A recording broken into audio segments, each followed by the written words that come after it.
Yvonne Chernisha thought she had her life figured out. She would marry the second prince and become Albrecht's best swordswoman. But everything changed when she met the demonic first prince.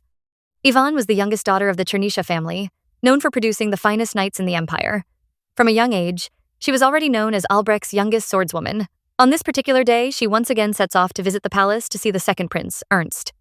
The two became best friends when they were introduced as toddlers, and their elders have even made a promise for their future. Little Yvonne doesn't really know what that means, but she has to visit the palace occasionally to see the adults. And each time, her elder sisters would give her a strong warning before leaving. They would always advise her to stay away from the eldest prince, Theodore. Yvonne is familiar with the rumors about the first prince.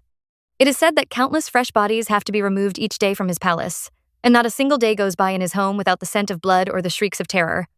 People even claim that he uses humans as live targets just for his amusement, and even bathes with the blood of virgin beasts. Just the thought of those rumors make the fragile Yvonne tremble in fear and disgust. Still, the rumors that stand out the most is the talk about his disgusting black hair. In the Albrecht Empire, the color black is seen as a bad omen. According to the legends, it is a symbol of the ancient darkness which released beasts into the world to threaten humans. Of course, these are just legends, but having a first prince with black hair is a stain to the Albrecht royal family. Yvonne stops thinking about that pitiful prince, believing that she would never run into him. But soon, her thoughts are about to change. She arrives at the imperial palace, receiving a warm welcome from an excited Ernst. The second prince hugs her tightly until the poor girl has to push him away to take a deep breath. Ernst grabs her hand, suggesting that they head to his mother's back garden to play. Yvonne protests, saying she has to greet the empress, but Ernst claims that his mother is busy. While the maids gush about how cute they are, an unwilling Yvonne is pulled away. She sighs because even though they are the same age, Ernst feels more like a younger brother.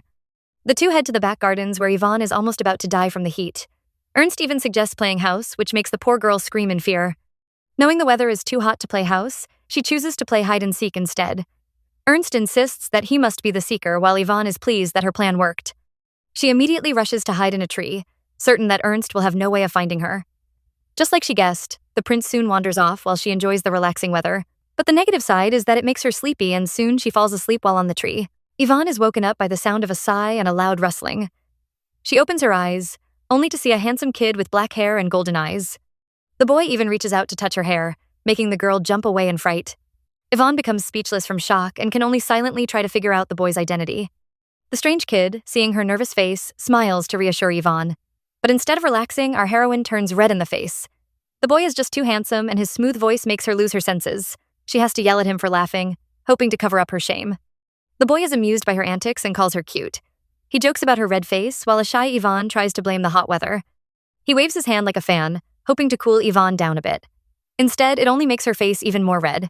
The boy wonders why she is up here, so she explains that she is playing a game. He reveals that he is also on a treasure hunt, which an excited Yvonne claims to know. She is clearly enjoying her conversation with him until she notices that evening has arrived. Yvonne, realizing that she has lost track of the time, immediately stands up in haste. She reveals her intent to leave, but the boy is reluctant to let her go. He grabs her hand with a pitiful face, wondering if they would ever meet again. Yvonne happily agrees to another meeting and even gives him a pinky promise. She happily descends from the tree, waving goodbye to her new handsome friend. The boy is left alone and with red cheeks, comments on how pretty Yvonne is. But the next moment, his look becomes dark and we see that his face is stained with blood. There are even 3 men tied up and bleeding in the trees while he jokingly asks them if his girl is pretty. The boy cuts down the dead bodies from the tree and steps on their heads. Even as he commits this bloody act, his mind is still filled with images of Yvonne. He has never seen such a pretty doll-like girl before and can't stop repeating her name. Just then, a man arrives calling the young boy His Majesty. We can therefore guess that he is the infamous Theodore. The knight says the intruders have all been caught and they seem to be sent by the empress.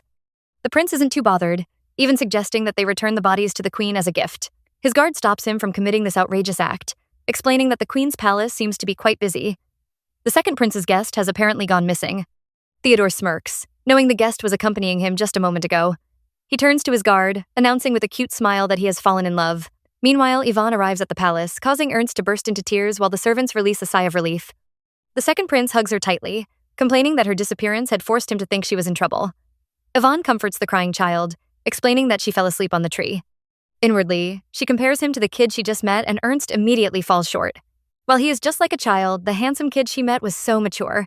She really regrets not asking for his name. Yvonne finally returns home, but even after several days, she is still in a daze. Sitting around the dining table, her family notice her obvious distraction. They whisper to each other, wondering if their little girl is feeling sick. She has been distracted ever since her visit to the palace. Just then, Yvonne excuses herself from the table, making the rest of the family panic. They gather around, watching as she heads into her room. The brothers continue to fool around, but their grandmother has a thoughtful expression on her face. Meanwhile, our dear heroine is obviously feeling lovesick. She can't get that day out of her head as images of the boy's sparkling golden eyes fill her mind. She has no idea when she will see him again, and just recalling his smooth voice makes her ears turn red. The child heads to the window, wondering why she is feeling this way. She keeps seeing his face everywhere, yet thinking about him makes her heart ache. Yvonne hears someone calling her name, and it turns out to be her step-grandma. Grancy Winkler guesses that the girl must be going for sword practice again, which Yvonne confirms. She sighs unhappily, wondering why the child prefers to swing a useless sword around instead of spending more time embroidering. Grancy believes that swordsmanship is useless to women, but Yvonne refutes her grandma. She points out that Chernicia is famous for swordsmanship skills. Because they are Albrecht's knights, every member of their family must learn how to wield a sword regardless of their gender. As a descendant of Chernicia, Yvonne is also excited to learn the sword, so she urges her grandma not to stop her. The old lady sighs, silently cursing the annoying Chernicia family. She decides to let Yvonne learn, since the child seems to be so passionate. Our heroine pauses, realizing that her grandma must have followed her because she was worried about her behavior. She smiles, believing that the old lady isn't bad, but just nags a lot. Grancy still believes it is better for a girl to become a princess. She finally asks the million-dollar question, wondering if Yvonne's distraction has something to do with the second prince. Our heroine instantly refutes this accusation with all her strength. Yet, she can't stop blushing as she explains that she has a lot on her mind. Yvonne is clearly thinking about the strange boy, but her excited grandma completely misunderstands. Which is why, barely a day later, Yvonne is forced to visit the second prince again. Even worse, she has to spend a few days in the palace to get to know Ernst. The naive child just thinks her grandma doesn't support her swordsmanship. She has no idea what the old lady told the maids because they all seem very excited. Meanwhile, the girl herself is about to die from despair. Yvonne sips her tea while focusing on the bright side. She might get to see the handsome stranger again. She calls out to Ernst, who is watching her with an adoring look on his face. Even when she tries to describe her little crush, the second prince still looks totally confused. Yvonne gives up, believing her crush might be a mere worker in the palace. Thankfully, Ernst is called away by the butler, who says it is time for his classes. Yvonne waves him away with a smile, assuring him that she will only take a walk around. Still, Ernst becomes teary-eyed as he claims that it is dangerous to take a walk alone. He is afraid she might disappear just like the last time. Yvonne whispers that the Imperial Palace shouldn't be that dangerous, but Ernst suddenly grabs her hand. He warns her never to go near the first prince's palace, and she agrees. But she has no idea that fate has other plans for her. Our heroine would end up meeting the first prince on her walk, but would see him lying unconscious on the ground. Yvonne sighs because Ernst, afraid that she might walk alone, has sent a troop of maids to guard her. She finds such acts unnecessary and earnestly wishes she could return home quickly. Yvonne is also upset because she doesn't think she would get to see her little crush again. But who would have thought that she would spot him in the next second? A single glance causes her to rush forward while the maids yell in surprise. But our heroine is more concerned about her little crush lying unconscious on the ground. She almost cries as she tries to wake him up, until the boy finally opens his eyes. He suddenly grabs her hand, pulling Yvonne into his chest as he expresses his happiness at meeting her again. Our heroine can't handle such cuteness, and her face slowly turns red. She ends up screaming in shame while shoving the boy away. Yvonne hides her overly red face while trying to figure out what is wrong with her. Her poor heart feels like it is about to burst out of her chest. Still, she quickly turns around when she hears her crush coughing, worried that she might have hurt him. Theodore explains that he has only caught a cold and is more interested in learning about Yvonne's days. His indifference makes the girl scold him for trying to chat. She studies his face, noticing his pale looks and trembling hands. Yvonne is sure he must have fainted from his sickness, so she tells him to follow her back to the Empress's palace. She is ready to make Ernst call a doctor, but never expects the gentle boy to suddenly refuse. She can even feel his body shaking in fear. He suggests that, instead of the Empress's palace, they can also head to the first prince's residence. Yvonne immediately recalls her sister's fierce warning and Ernst's sincere request not to go near the first prince's palace. But looking at her crush's pitiful face, she gives in and agrees to go whenever he feels more comfortable. The maids, after searching for the little girl, finally catch up to her. But instead of looking relieved, they all have terrified looks on their faces. Unfortunately, Yvonne misses this important clue because she is focused on supporting her crush. She tells the maids about her trip to the first prince's palace, asking them to inform Ernst so he doesn't get worried again. The servant is about to protest until she suddenly notices Theodore giving her a dark look. His unspoken threat causes the frightened maid to immediately shut her mouth. The prince is satisfied and quickly pulls the confused Yvonne away. Back at the palace, Ernst yawns again as he listens to his boring lecture. He only hopes to finish his lessons quickly so he can head out to play with Yvonne. Suddenly, he hears approaching footsteps as a maid barges into his study. With a trembling voice, she relays the news to Ernst, causing the little boy to pale from fear.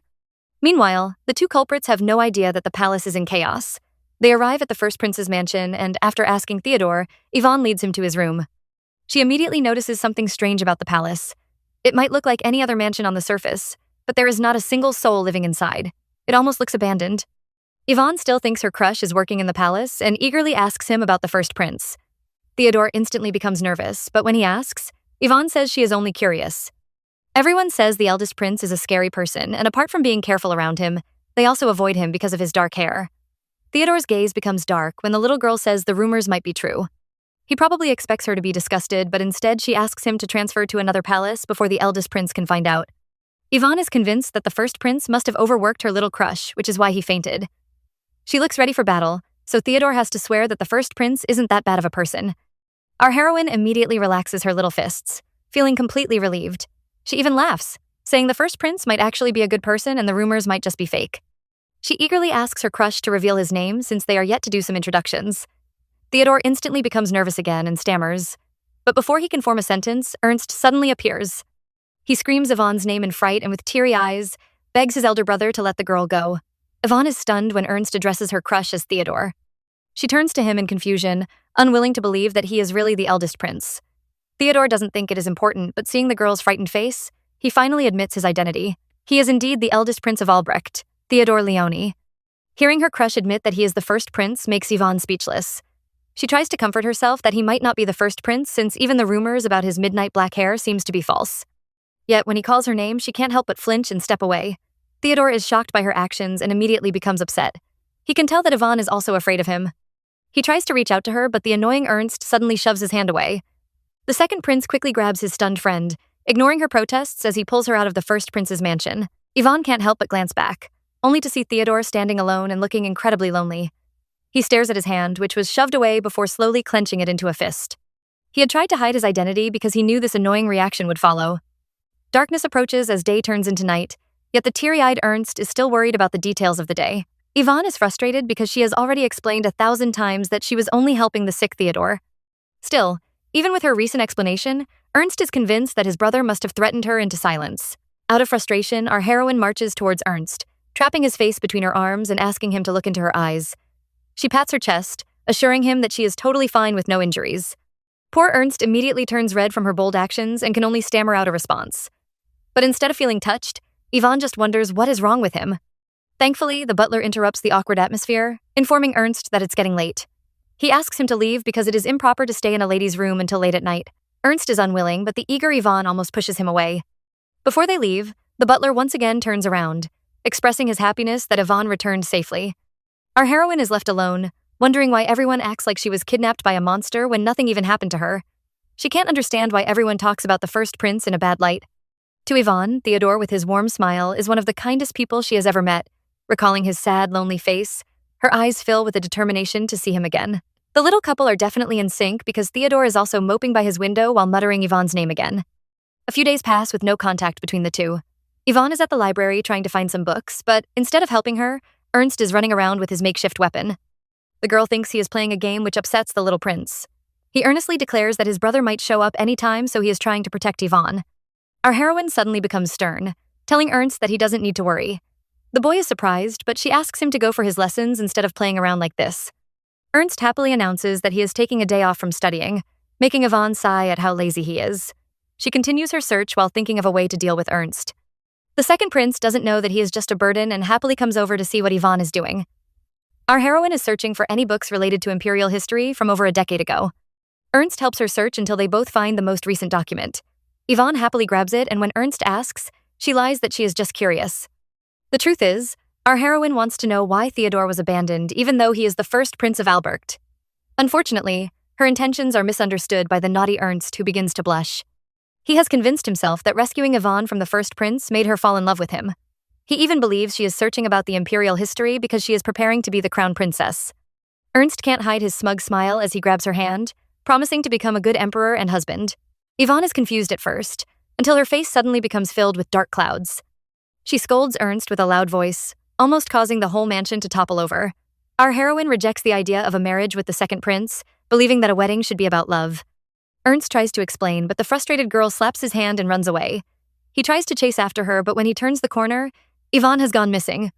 The girl he is searching for is currently being held under a tree with a hand over a mouth. She is nervous at first until she hears a familiar voice behind her back. Turning around, she sees Theodore, who admits that he couldn't resist coming to see her again. Ernst, in his desperation to find Yvonne, doesn't hesitate to search under a book. Boy, how could she possibly fit into that? He even calls out the phrase to end their game, hoping the girl is just playing some hide-and-seek. Still, Yvonne doesn't show up, making him wonder where she ran off to. Suddenly, Ernst hears a demonic voice behind him, which makes him tremble in fear. He turns around in despair, only to see his teacher holding a textbook. He announces that it is time for their lessons, and without giving Ernst a chance to refuse, drags him away from the library. The second prince keeps calling Yvonne's name, unaware that she and his brother are currently watching from the windows as he is dragged away. The two finally relax since the annoying pest is gone and soon realize how close they are to each other. They immediately separate, each screaming about how sorry they are. Theodore is stunned when Yvonne reverts to formal speech and thinks the girl isn't comfortable with him anymore. He apologizes for hiding his identity from her, explaining that he was just afraid. Since his black hair isn't welcomed, everyone always abandons him when they get to know his identity. He was just afraid that Yvonne would also leave the same way. Our heroine goes silent as she tries to resist Theodore's cuteness, but she ends up failing and has to cover her cheeks in shame. When Yvonne finally releases her hands, we see that her face is as red as a tomato. She requests to speak informally to Theodore, to which the prince nervously agrees. The girl admits that she doesn't believe those fake rumors because the Theodore she knows seems very different. She was only affected by the truth because she had previously gossiped about the first prince right in front of him. Our heroine felt like a villain who was caught bad-mouthing someone, which is why she apologized. Now, she wants to know if Theodore is willing to make up. The boy hesitates for a moment but soon agrees to become friends again. Staring at Yvonne's happy face, he realizes that he has never been this happy in his entire life. Yvonne grabs his hand, talking about how much she missed him, and in that moment, Theo realizes that his world has changed ever since he met her. A few days later, Ernst watches with an annoyed face as Yvonne sings while showing off her beautiful dress. He becomes more frustrated when she tries to change her hair accessories for the 1,000th time. After assuring her that she looks great, he points out that she now dresses beautifully every day and disappears anytime his study session begins. Yvonne feels like she has been caught in the act and quickly lies that she just feels tired from staying around the palace all day long. After glancing at the clock, she immediately rushes out for her walk, leaving a frustrated Ernst behind. Yvonne wasn't quite truthful because she isn't going for a walk. After that day, she made a promise to meet Theo every afternoon at 2, for a secret meeting on top of the tree. As always, when she arrives, the boy is already waiting for her. She finds this annoying because she had left even earlier today. Theo helps her climb up, explaining that he only arrived a few minutes ago. He compliments Yvonne's beauty while the girl lies that this is just her everyday dressing. Theo declares that she is the most beautiful person he knows, causing Yvonne to turn red again. The boy always says such things so casually. She had always thought that spending time in the palace was just a chore, but after meeting Theo and having fun talking to him, the days seem to go by even much faster. Yvonne is curious about his hair color because right now, it's a shade of brown. The prince snaps his hand and his hair immediately reverts to its natural black color. He explains that his father didn't like his hair, so he asked a mage to put magic on it. Yvonne actually wants to know more about Theo, but every time she sees his resigned and bitter face, she always gives up on asking questions. She immediately praises his black hair until Theo jokingly reminds her that she had once called it a bad omen. Yvonne tries to explain herself, but Theo is distracted by the sight of her hands. He mentions the scars to Yvonne, who suddenly stops talking. She explains that her hands are different from the other noble girls because she gained a lot of calluses from practicing the sword. She is afraid that Theo won't think her hands are pretty, but to her shock, the boy suddenly kisses her palm. He thinks the scars are lovely because they are proof of Yvonne's dedication to her family. Just then, he notices a scar on the girl's wrist which has traces of a powerful sword aura. Theo is shocked because only a knight from Chernisha would have such a powerful aura. Yvonne notices his surprise and decides to tell him the story about her childhood. Contrary to what you would expect, our heroine didn't grow up in the Chernisha family. Her father, who longed for his dead wife, lived every day drunk. During one of those moments, he mistook a farm worker for his wife and spent the night with her. That very day, a child was conceived and it turned out to be our heroine. Yvonne's early days were spent in poverty. Her sick mother, who was her only family, cried almost every day. The sight made Yvonne very sad, so she would run about trying to find some medicine. Still, there wasn't much that she could do. Until one day, a group of men stormed her house, demanding that her mother repay her debts. The woman had promised to pay back when she was better, but those scumbags had asked for her daughter. They had even tried to harm her mother, a sight which made Yvonne furious. The little girl had picked up a fork and from a distance swung it across the room.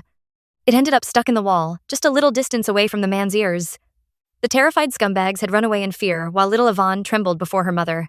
But instead of feeling afraid, the woman actually had a small smile on her face. And soon, we figure out why. The very next day, she drags Yvonne to the Chernisha family, insisting that the girl must be Oswald's child. After all, she had seen her use sword technique right before her eyes. Oswald tries to deny those claims, but his grandfather shuts him up immediately. The old man squats before Yvonne and, staring at her silver hair and green eyes, is certain that she is a child of the Chernisha family.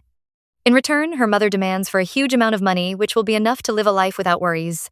The terrified Yvonne tries to grab her mother's dress, but the woman hurries away without any hesitation. The little girl is left behind, but as she dries her tears, the old man informs her that she now has a new family. He introduces himself as her grandpa, Gunther, and gives her the new name, Yvonne Chernisha. From that day, our heroine goes from being Eve, who lives in the back alley, to the daughter of the Chernisha family. Her whole life is turned upside down as she suddenly has a big family. As a member of the Chernishas, she has to learn how to use a sword and practice proper etiquette. Those simple days fill Yvonne with happiness because she also discovered the warmth of family. Yet as the days passed by, new bruises began to appear on her body. Her father, who liked to pretend to be a virtuous man, would hit her each time he thought about his dead wife. He probably thought that doing so could deny Yvonne's existence. Our heroine, tired of her sad story, tries to change the topic. She mentions that scars caused by her sword energy can only be removed by holy power. Theo remains silent, causing Yvonne to worry that her story might have been too sad. She quickly assures him that her grandpa had noticed what was going on right away. After calling her father a disgrace to the Chernisha family, he kicked him out of his house immediately. Yvonne happily recounts this scene and tells Theo to stop looking at her with such a pitiful face. Still, the boy remains unhappy, so she has to give him a comfort hug.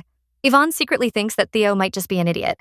He always smiles and brushes off his own situation, yet he acts like her story hurts even more. Our heroine has spent nights reading through the imperial history and now knows the truth about Theo. The so-called ominous prince is just a child abandoned by the imperial palace after the death of his mother, the first empress. The boy returns her hug, which causes Yvonne to turn red again. She immediately blames it on the fact that their situations are similar. This must be why her heart aches when she thinks about Theo. Keep coping, girl. The two finally pull away, with Yvonne asking Theo to visit her family. Even though they are a little loud, her siblings and grandparents are all good people, and she is excited to introduce them to Theo. The first prince immediately smiles happily, reminding Yvonne to send him an invite. Unknown to the two children, someone is watching them from the trees, and the next moment, he vanishes from his spot. Day turns into night as our heroine races back to the palace. She always ends up returning late because she loses track of time while speaking to Theo. Yvonne turns a corner only to see a familiar figure waiting ahead. It is the current empress, Margarita, who is also Ernst's mother. Yvonne is surprised to see the empress, but it seems the woman is waiting for her. That little snitch, Ernst, had complained to his mother about Yvonne staying out late every night. Margarita advises the girl to return early because her absence will only make them worry. Yvonne apologizes while thinking of different ways she would scold that little snitch. But the next moment, the kind empress suddenly becomes stern and warns Yvonne to know her place. She heads back to her palace, leaving the poor girl alone with a frightened look on her face. Margarita returns to her chambers while thinking of Yvonne. She actually looks down on the girl because even though she is a member of the Chernisha family, she is still an illegitimate child. The woman ruthlessly makes up her mind to eliminate the Chernisha family if they support the first prince's faction. But before she can execute her evil plans, she is shocked by the sight in her room. There are countless dead bodies lying on the floor while a blood-covered Theo welcomes her with a smiling face. The empress questions his actions while a nonchalant Theo kicks the dead bodies away. He had actually noticed the annoying rat that was spying on him during his meeting with Yvonne. Now he warns Margarita to stop sending assassins after him, because no matter how many men she sends, they are all useless. The empress becomes terrified, thinking that Theo must be planning something evil. The boy calmly takes a seat, informing the empress that it is actually a declaration of war. Since he has finally found someone he wants, he is now determined to take over the throne. Over at Yvonne's side, she chases Ernst while scolding him for snitching on her. Suddenly, an assassin appears out of nowhere with double swords, preparing to end the second prince's life. Ernst is already in tears, but the smart Yvonne quickly comes to his rescue. Using a piece of wood, she manages to knock out the assassin. Our heroine is stunned to discover that such men can also appear in the palace. The servants overhear the commotion and rush inside to protect the prince. They also worry about Yvonne's safety, but she assures them that she is okay. They try to lead the children to a safe place, but our heroine is reluctant to leave. She is worried about her crush and desperately wants to check on his safety. Even the queen's warning isn't enough to stop Yvonne from rushing out to find the first prince. Ernst calls out her name, but he seems to realize that she has forever slipped through his fingers. Yvonne runs towards the first prince's palace, desperately praying that her little crush must be safe. In her haste, she doesn't notice the assassin behind her, and when she finally turns around, it is already too late. Just when we think it's the end for our little princess, a blood-covered Theo suddenly appears behind the assassin. Soon, the man collapses while a happy Yvonne calls out her crush's name. She hurries to his side, telling him about the strange men who have appeared in the palace. She grabs Theo's hand to check on his safety, but soon notices that his palm is covered in blood. The boy explains that it isn't his blood, but the frightened Yvonne is suddenly recalling the ugly rumors about the first prince. Theo immediately notices her strange look and, with a pitiful smile, asks if she is afraid. Yvonne takes a moment to answer, but soon she smiles because she really isn't scared. Her answer makes Theo happy, and he even reaches out to give her a hug. Yvonne is stunned by his sudden display of affection, but the prince explains that he might not be able to visit her home for a while. Our heroine strangely becomes drowsy, but she can still hear Theo promising to come back for her in the future. He even kisses her little scar, asking Yvonne to please wait for him. Time passes by, and it is soon several months after that incident. After the issues were resolved, Yvonne was sent back to the Chernisha mansion. It is already winter, but our heroine still can't remember much about that day. She had somehow fallen asleep after speaking with Theo, and when she woke up, she was already back at her family's mansion. She even sent a letter to the first prince to ask about the details, but she never received a reply. Ever since then, the atmosphere at home grew very heavy and tense. Yvonne even overheard her grandpa saying someone has ruined their family. Those words were just like a prophecy because the Chernisha family were caught in a sudden treason. Their entire family disappeared into history even before the unusually cold winter had ended. Time quietly passes by, and 10 years later, we finally see a grown-up Yvonne. Over at the Ferdinand's mansion, a group of knights scold Eve for skipping classes again. A jealous boy complains about his relaxed behavior, but his friend whispers that Eve might actually be a master hiding his identity. The knights are actually close to the truth, but instead of being a master, Eve is actually pretending to be a man. She might currently be called Eve Rowland, but she is actually a grown-up Yvonne at 20 years old. Our heroine is once again dreaming about that dreadful night. While her house goes up in flames, she is carried out secretly by her brother Richard. The girl begs him to let her down, insisting that she can also help them to fight. Richard has been pierced by several arrows, and he can no longer hold on. He sets Yvonne down, yelling her name in despair. The boy kneels before his younger sister, begging her to run away. The end has already come for their grandparents and the rest of their siblings, so Yvonne is now Chernisha's only hope. He wants her to disappear to the ends of the earth, and when she finally becomes strong, she can one day clear the Chernisha's family name. Soon, Richard is swallowed by the raging fire, and Yvonne wakes up desperately calling out her brother's name. She realizes that a new day has arrived but can't stop her tears from falling again. Her memories drift back to that dreadful night 10 years ago.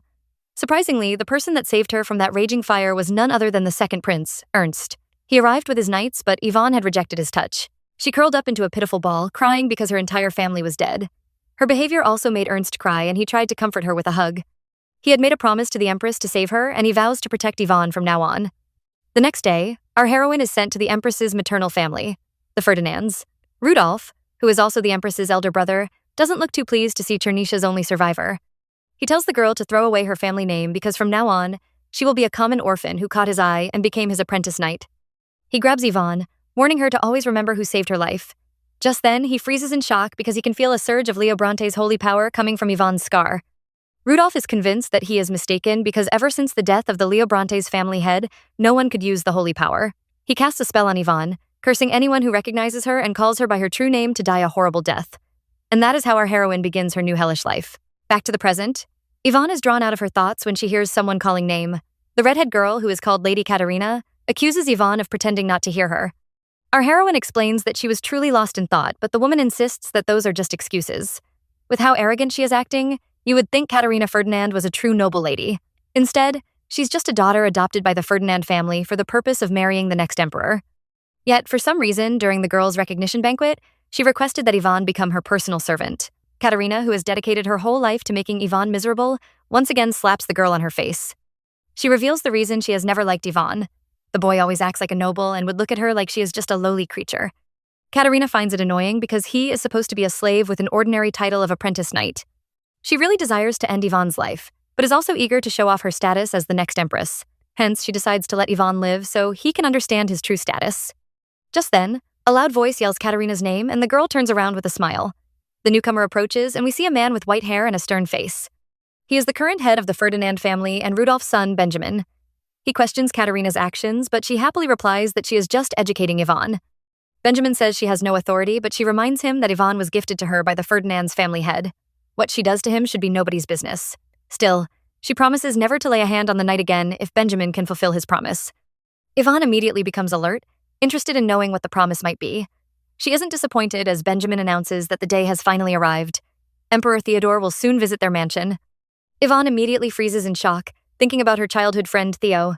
Meanwhile, Katerina can't hide her happiness and she promises to fulfill her side of the bargain. She happily rushes off while Benjamin worries about the injuries on Yvonne's face. He tries to speak to her but soon notices that Yvonne is distracted. Our heroine recalls Theo's promise to come for one day and believes that the time has finally arrived. Benjamin carefully helps Yvonne clean up her wounds. He says there wouldn't be any scars, but the girl still looks distracted. She interrupts his speech, asking about the secret deal he made with Katerina. The thought that the deal might be because of her makes her uncomfortable. Yvonne feels upset since she is already indebted to Benjamin. The man stops her from panicking by grabbing her shoulders. Looking into her delicate face, he pulls her to his chest, telling her not to worry. He begs Yvonne to wait a little bit longer until he can get her away from Katerina. Our heroine shuts her eyes, not noticing the growing blush on Benjamin's face. He gently requests that she tell him her true name once that time comes. The two had met 10 years ago when they were still kids. Back then, Benjamin was floating around the mansion during the cold winter when he suddenly perceived the smell of blood. Tracing the scent, he spotted a teary-eyed kid with glowing white hair. The contrast between the smell of blood and the child's snow-white hair had made Benjamin's face turn red. It truly was a fateful encounter. He approached the little girl, advising her to go home because this place wasn't safe for a child. His words only made Yvonne more upset as she revealed that her family members were all dead. Benjamin could only wipe her tears away, feeling remorseful for making her sad. He introduced himself to her, but Yvonne had almost slipped by revealing her true name. She hastily recovered and claimed her name was Eve, but Benjamin could tell that she was lying. Still, it made him even more intrigued. It wasn't until late one night, a few days later, that he learned her true story. He overheard the Empress talking to a man about a vessel. From their conversation, they had saved the vessel from a planned attack while pushing the Emperor into despair. They also captured the bastard child of Chernisha and planned to use her as a sacrifice. Benjamin recalled the Chernisha family that burned to death not too long ago. He realized that Eve was a lonely girl with no family or home, and the thought had made him happy. For the first time, he had acted for someone, feeding Eve and tending to her wounds. He even sang her lullabies to ward off the nightmares and also held her hand. To Benjamin, this was all true love. He secretly got rid of those knights who bullied and harassed Yvonne. Empress Margarita, who tried to use Yvonne as a sacrifice, was also put to death. He even killed the Empress's father so he could become the head of the Ferdinand family. His actions might have indirectly helped Theodore to become the king, but that didn't matter to Benjamin. For him, everything he did, he only did for Eve, which is why he visits the bustling room of Katerina to get his revenge. The girl herself isn't afraid, sending away her maids while questioning his presence. Benjamin says he is here to get his revenge because she injured Eve's face. Instead of getting scared, Katerina tells him not to thank her, and for the first time, Benjamin is stunned. She points out that her actions had given him a chance to treat Yvonne. She can tell that he has feelings for Eve, so she is willing to help him get the girl as long as he makes her the Empress. This is the secret deal she made with Benjamin. Our poor heroine has no idea she is being used for an exchange. She once again returns to that familiar tree which has become her hideout every time she feels confused. Yvonne recalls her days with Theo as she climbs up the tree. She is worried that the man might not remember her, but even if he does, there is nothing she can do. Because of the curse Rudolph had placed on her, she can never reveal her true name or her identity. Yvonne had tried in the past, but it had only caused the death of innocent people. Now, she is unwilling to see anyone else die again. Still, she can't hide her greed, so she hopes to get a glimpse of Theo while hiding in the tree. Just like she wanted, she manages to steal a glance, but the next moment, the man cuts down the branch she was hiding in. Yvonne is shocked when she suddenly falls into Theo's arms. She recognizes his face and waits with great expectation, hoping he would call her true name. The garden is filled with the king's men who are all anxious to find him. The head guard wonders where his boss could have run off to this time. Meanwhile, the man they are searching for is busy holding a knight in his arms while standing under the tree. Yvonne stares at the familiar black hair and golden eyes, certain that the current emperor is the Theo she knew from her childhood. She can't resist touching his cheek, a move which makes the emperor anxious to call out her true name. He is about to say it, but the terrified girl recalls Rudolph's curse. She quickly places a hand over the king's mouth, but in her haste, ends up pushing him to the ground. There are two conditions that must be met before Rudolph's curse would activate. First, the other person must recognize her as Yvonne Chernisha. Then, they have to call out her true name. She desperately hopes that as long as she stops the king from saying her name, the curse wouldn't trigger even though he recognizes her. She even thinks about knocking him unconscious and making a run for it. Theo seems to sense her malicious plan, and before she can make a move, he directly flips her over. He jokingly calls her a spirited knight, but counters by saying he likes her behavior. He asks Yvonne for her name, a question which makes the girl's heart break. She is unhappy that the king doesn't remember her face, but tries to comfort herself by thinking about her current identity as a man. There is no way he can recognize her. She kneels before Theo, introducing herself as Eve Rowlin. She knows she should be thankful that the king doesn't recognize her face, but a part of her still feels sad. She apologizes for her rude behavior towards him, the emperor, but Theo is more concerned about how she figured out his identity. Of course, Yvonne would know, but she still lies that his little royal emblem had given him away. Plus, the rumors always say that Emperor Theodore has beautiful jet black hair. The king seems to be pleased with her answer, which is why he suddenly asks her for a favor. He would like to see Yvonne's living quarters and wants her to give him a tour. The girl is stunned into silence by his sudden request, so she doesn't give a reply. Theo playfully threatens to reveal her assault on the king if she refuses to be his guide. Our heroine recalls her act of slamming him down, and left with no choice, she finally agrees. First, she leads Theo to the training ground to see the other knights, but is surprised to find it empty. She can't understand why everyone suddenly disappeared, but Theo knows that they have gone to greet the emperor, which, technically, is the same man walking behind her with a smile. The confused Yvonne decides to move on to the next tourist spot, the Knights' Barracks. She secretly takes a glance at Theo, thinking to herself that he has become more handsome than before. Unfortunately, the man catches her little gaze and wants to know if there is a problem. Yvonne quickly says she was just wondering why he is interested in a tour. Theo boldly spouts some bullshit, claiming it is the king's duty to inspect the grounds. Of course it's not, but our clueless Yvonne totally believes him. She is glad to see him becoming a fine emperor, but when she compares herself to him, she is just an ordinary apprentice knight. It is already a miracle to see her standing next to him right now. The two finally arrive at Eve's living quarters, but Theo is less than impressed. The room is small and shabby, and he angrily wonders if this is how the Ferdinands treat their knights. Yvonne explains that this is enough for a mere apprentice knight like her. Her words surprise the king, who can't believe she is still an apprentice. Yvonne doesn't explain that it was Benjamin's idea. Besides, she didn't want to stand out, so she never got appointed as a proper knight. Suddenly, Theo grabs her hand and pulls off her gloves. He kisses her wrist while scolding the Ferdinand family for being blind. Yvonne's hand immediately turns red from his kiss, and with a spreading blush, she wonders why he is kissing her out of nowhere. She begins to freak out again when she recalls her current identity is supposed to be a man. Theo is amused by her reaction and expresses his happiness that she hasn't changed. Yvonne is shocked by his words, but before she can ask any question, she suddenly falls asleep. She collapses into Theo's arms and the man happily hugs her. He is relieved to see her alive, because he already knows that she is Yvonne. Tears stream down his face as, with a dark smile, he promises to get rid of the Ferdinand family for her. Guys, it is going to be a battle between the two madmen, so may the craziest man win. Theo gently lays his girl on the bed, expressing how much he has missed her over the years. He kisses her forehead, gently calling her his treasure. During their 10 years apart, there has never been a single day where he doesn't think about Yvonne. The minute he learned about her family's death and her disappearance from his father, his heart had stopped for a moment. Now he can finally hold her hand again, and even though it took a really long time, he is glad that he found her. Just then, his personal knight barges in, relieved to see his runaway boss. He is still complaining about how the king's disappearance had worried everyone, when Theo suddenly shoots him a wicked glance. He sternly warns the knight to lower his voice, afraid his loud tone might wake up Yvonne. The knight stiffens in fear and is about to apologize when he suddenly notices the man lying on the bed. With a single glance, he can tell that the stranger is an apprentice knight. The head guard dismisses his presence, urging Theo to return and accompany Miss Katerina. Theo says there is no need for that any longer because he has finally found Yvonne. Lyndon realizes that the so-called man is actually the Chernisha heir. He is about to mention her true name, but Theo hastily stops him. The emperor reveals that the curse of the dead still resides in Yvonne's body. He believes that calling her true name will cause the girl's death. The head guard has no idea that he was just saved from an untimely death. He believes that the Ferdinands were involved in the fall of the Chernisha family. Theo also shares the same belief, but still thinks something is off. The scheme to ruin the Chernicias must have been planned by Empress Margarita and her brother Rudolph.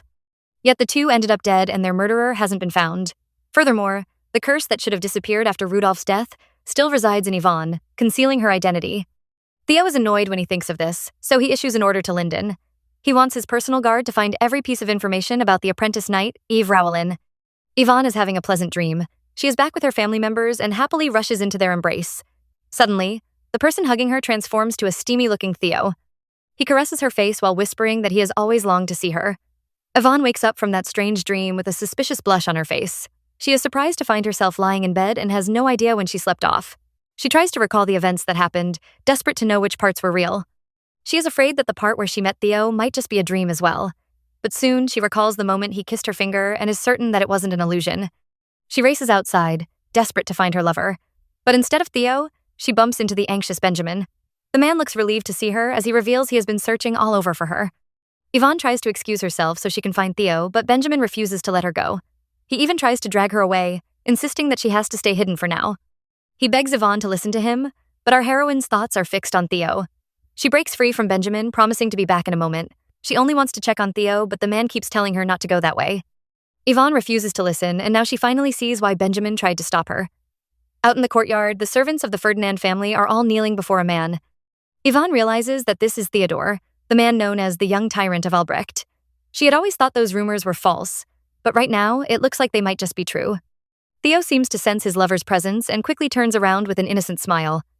He walks up to her, offering his hand and asking her to join his personal order of royal knights. Yvonne, stunned by his sudden request, points at her own chest in disbelief. Theo claims to have an eye for excellent people, insisting that she will become a great swordsman who can protect him.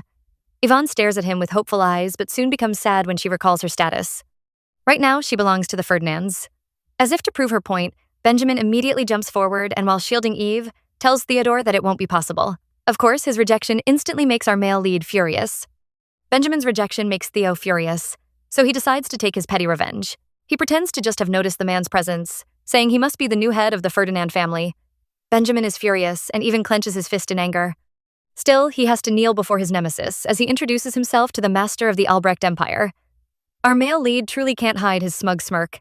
Yet, the next moment, Benjamin refuses to let Yvonne go, claiming that she is a knight of the Ferdinand family. Theo pretends to be confused as he points out that Yvonne hasn't been formally knighted. Therefore, there shouldn't be a problem if he takes her away. He even claims to have gotten the girl's permission, a statement that leaves both Yvonne and Benjamin shocked. The Ferdinand head questions Yvonne, who immediately shakes her head, denying the scheming emperor. He glares at Theo in annoyance, telling him not to go too far with his jokes. Our male lead isn't moved and even says with a smile that he will just issue an imperial decree. Benjamin challenges his authority, saying that as the head of the Ferdinand family, he will never allow the decree to happen. Finally, Theo stops smiling and sternly says he is willing to pay the right price. Just then, Katerina appears at that moment, suggesting that Theo should be talking to her instead. She introduces herself to the emperor, but he has no intentions of speaking to her. The girl insists that she has every right to participate because Eve was given to her by the former head of the family, Rudolph. As such, Theo must offer her the right price as Eve's owner. The smug girl doesn't notice the wicked look on Theo's face or his sudden smirk. He agrees to pay the price, which leaves everyone shocked. Katerina is already thinking about the position of empress, but instead of a crown, she receives a sword to her neck. Yvonne covers her mouth in shock as blood splashes everywhere. Katerina falls to her knees while Theo leans over, telling her that the price for Eve will be paid with her own life. He even says her life isn't enough to exchange for Eve. Katerina realizes with genuine fear that Theo seriously means to kill her. She hurriedly begs him to spare her life, promising that Eve Rowland will be his. She brings out some documents from her bosom, handing it over to Theo. Yvonne realizes that her slave documents have always been on Katerina this entire time. Theo takes a look at the papers while a nervous Yvonne wonders if she will have to become his slave. Suddenly, her eyes go wide in shock as she watches Theo tear up the documents. The shackles that have kept her bound for many years have finally been released. Now that the obstacles have been removed, the emperor once again offers her his hand. He has no intentions of keeping Yvonne as a slave, and he earnestly asks her to come with him. Our heroine smiles, filled with total happiness. She is about to accept Theo's hand when a voice suddenly calls her name. Benjamin is about to cry as he grabs Yvonne, begging her not to leave. The girl also feels remorseful, but she still pushes his hand away. She is determined to accompany Theo and sincerely thanks Benjamin for his help. In the midst of her hellish life, he was her only friend and ray of light. Still, she selfishly decides to say goodbye to him tonight. Yvonne walks out with a relieved Theo who is glad that she picked him. If she had refused, he was ready to arrest her for attempted assassination. Our heroine is thrown into panic as she tries to explain that it was just a mistake. She had no intentions to harm the king and never expected him to be wandering around alone. She is still complaining when the man suddenly pulls her into a hug. He lies that he took an instant liking to her during their first meeting and requests to call her by her name. Yvonne returns the hug, realizing that 10 years have truly passed.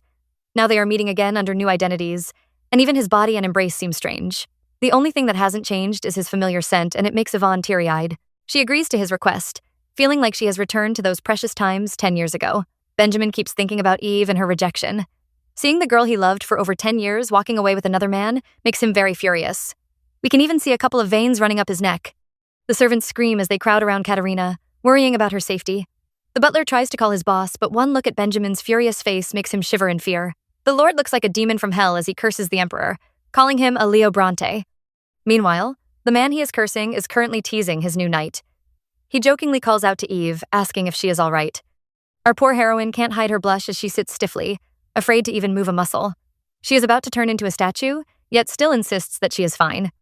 Theo, with an arm around the girl, asks her to stop being tense. But how can Yvonne relax at a time like this? She almost pulls out her hair because this man is driving her insane. She nervously wonders if it's proper to share a carriage with the emperor when she hasn't even been knighted. Theo immediately puts on a pitiful look, accusing Yvonne of being afraid of him. He tries to explain that violence was the only way to get her out of the Ferdinands. Yvonne realizes that Theo has misunderstood her silence. He thinks she is afraid of him because of his behavior towards Katerina. She hurriedly assures him that she isn't afraid. On the contrary, she actually found that scene quite refreshing. When she thinks of the suffering and bullying Katerina has done, she feels a little pleased about the girl's misfortune. Yvonne is still lost in her thoughts when Theo suddenly pulls her close. She notices with some shock that he is healing her injuries. The man tells her not to be afraid because he will protect her from now on. Yvonne, once again, blushes as Theo rubs her little head. She retorts that it is her duty to protect the Emperor and not the other way around. Our male lead becomes naughty, leaning closer to Yvonne and asking her to console him. The poor girl almost jumps in fright when he suddenly leans against her neck, but soon, her shock turns to pity as she notices Theo's trembling hands. The man mocks himself for being an emperor who is afraid of blood. Yvonne becomes sad, believing that Theo was only acting like a tyrant to protect her from danger. She grabs his hand, promising to be by his side if that is all he needs. Theo also holds her tightly, feeling grateful to have her by his side. A few days later, the group finally arrived at the royal palace. Theo immediately appoints Yvonne as his personal guard, although her appointment ceremony is delayed because of some issues.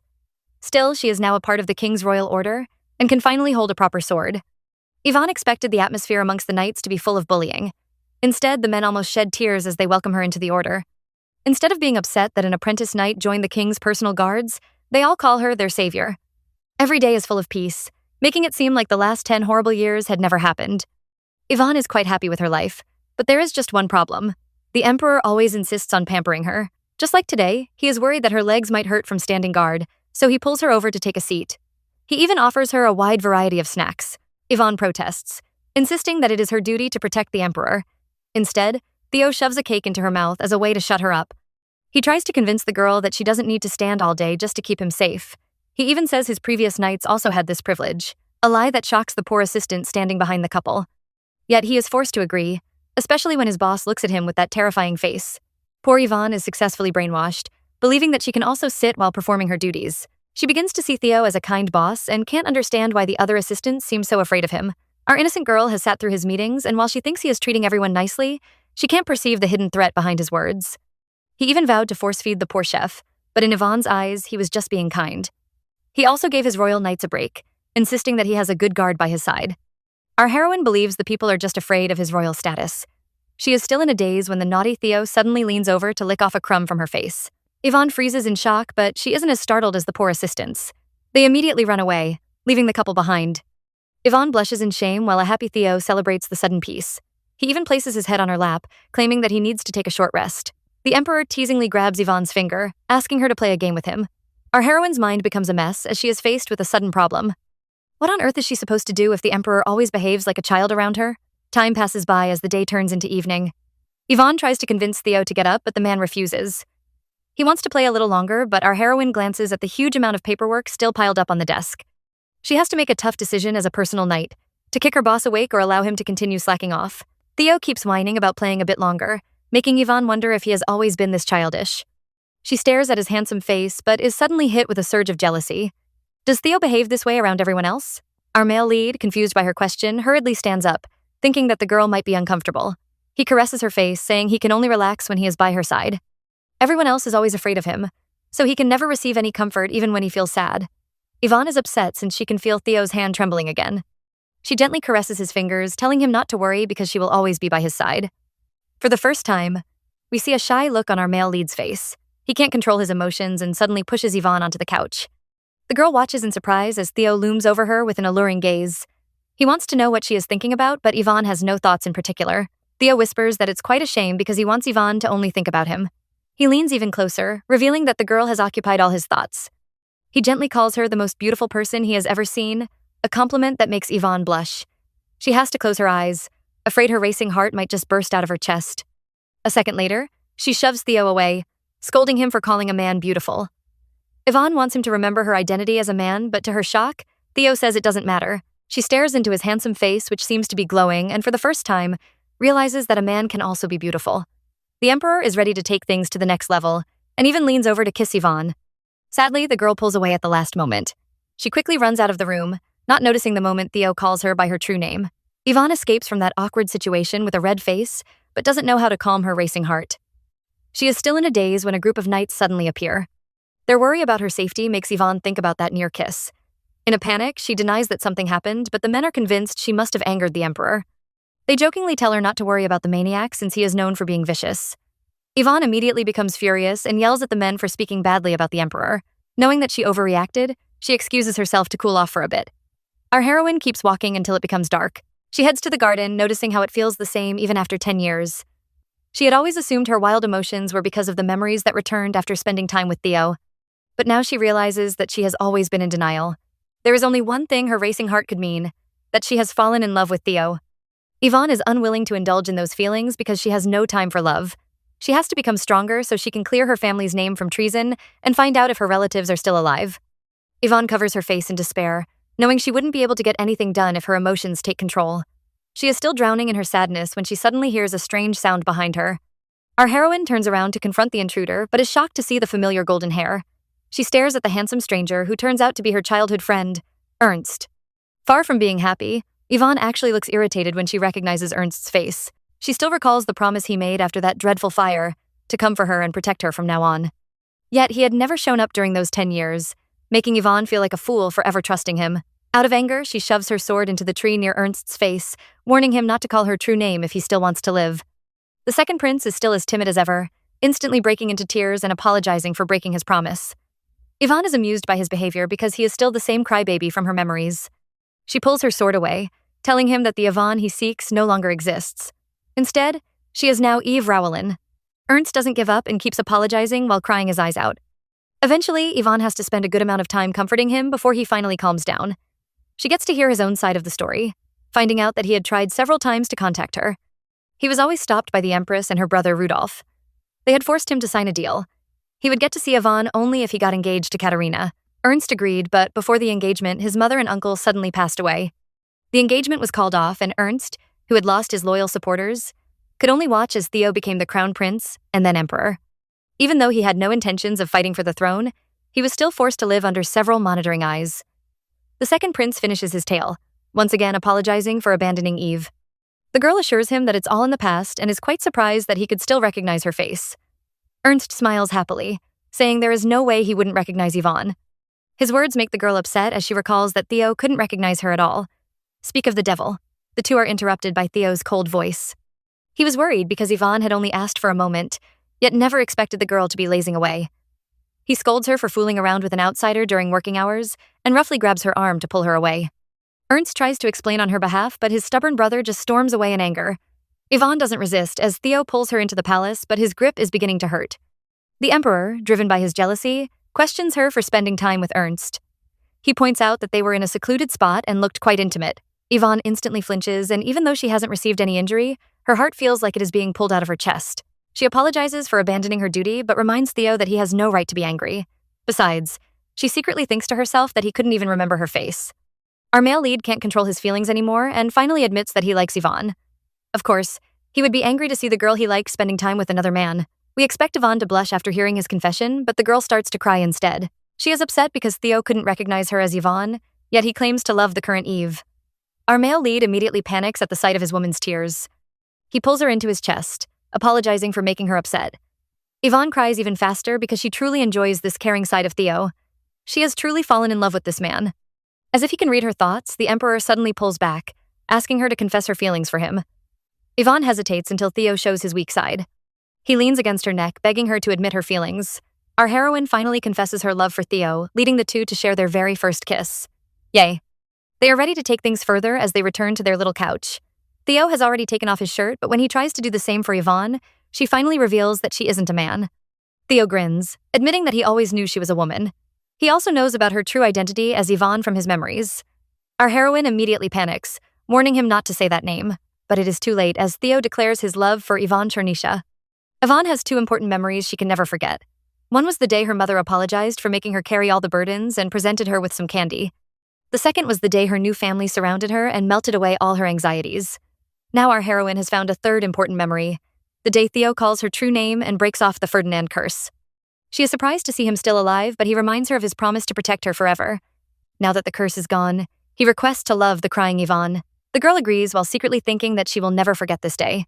The next morning, Yvonne is confused when she wakes up in a nice room that isn't her chambers. She is still processing her thoughts when she suddenly notices that she is undressed. Our heroine screams in silence until she hears a knock on the door. Theo arrives, looking pleased to see her awake. The girl wonders why he is here, but he reveals that this is actually his room. Yvonne's mind is thrown into chaos as she tries to figure out why she is in the Emperor's bedchambers. Just then, the naughty man leans over, saying he might have gone a little too far during the night. Yvonne instantly turns red and, just like us, assumes that they had a night of passion. The playful emperor finally smirks, assuring her that nothing actually happened. He calls her name, while Yvonne wonders why he is still alive after recognizing her true identity. Theo notices her curious look and agrees to tell her everything she wants to know, including how much he missed her presence during the last 10 years.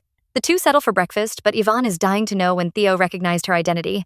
He admits that he knew who she was from the moment they first met. He isn't stupid enough to forget the face of the woman he loves.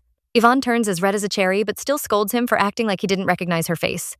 Theo says he wanted to acknowledge her identity, but seeing her fiery gaze, he knew she would run away if he called her name. Yvonne nearly chokes on her tea, wondering if her feelings were really that obvious. She quickly changes the subject, desperate to know how he broke her curse. The emperor replies that he used divine power. He shows Yvonne a quick example. After breaking his teacup, he uses his power to heal his injury. He explains that the Leo Bronte divine power can heal any ailment, including illness, scars, or curses. He mentions that he has healed her scars, prompting Yvonne to take a look. The girl glances at her fingers, finding them as soft as a baby's. All her scars are totally gone. Theo says he never believed that she was dead. He had practiced his power day and night, hoping to heal all her scars the next time they met. Yvonne clenches her fists, realizing her reunion with Theo was never a coincidence. All this time, the man has been searching for her for the past 10 years. She is filled with joy and happily expresses her gratitude. But the emperor isn't pleased because she keeps calling him by his title. Yvonne retorts that she has gotten used to this form of address. Besides, if she switches to calling his name, she might just slip up in front of other people. Theo isn't satisfied and still insists that she uses his nickname. He even uses his beauty card, giving her a kiss and begging her to call him when they are alone. Our heroine is seduced by his beauty and finally agrees to fulfill his request.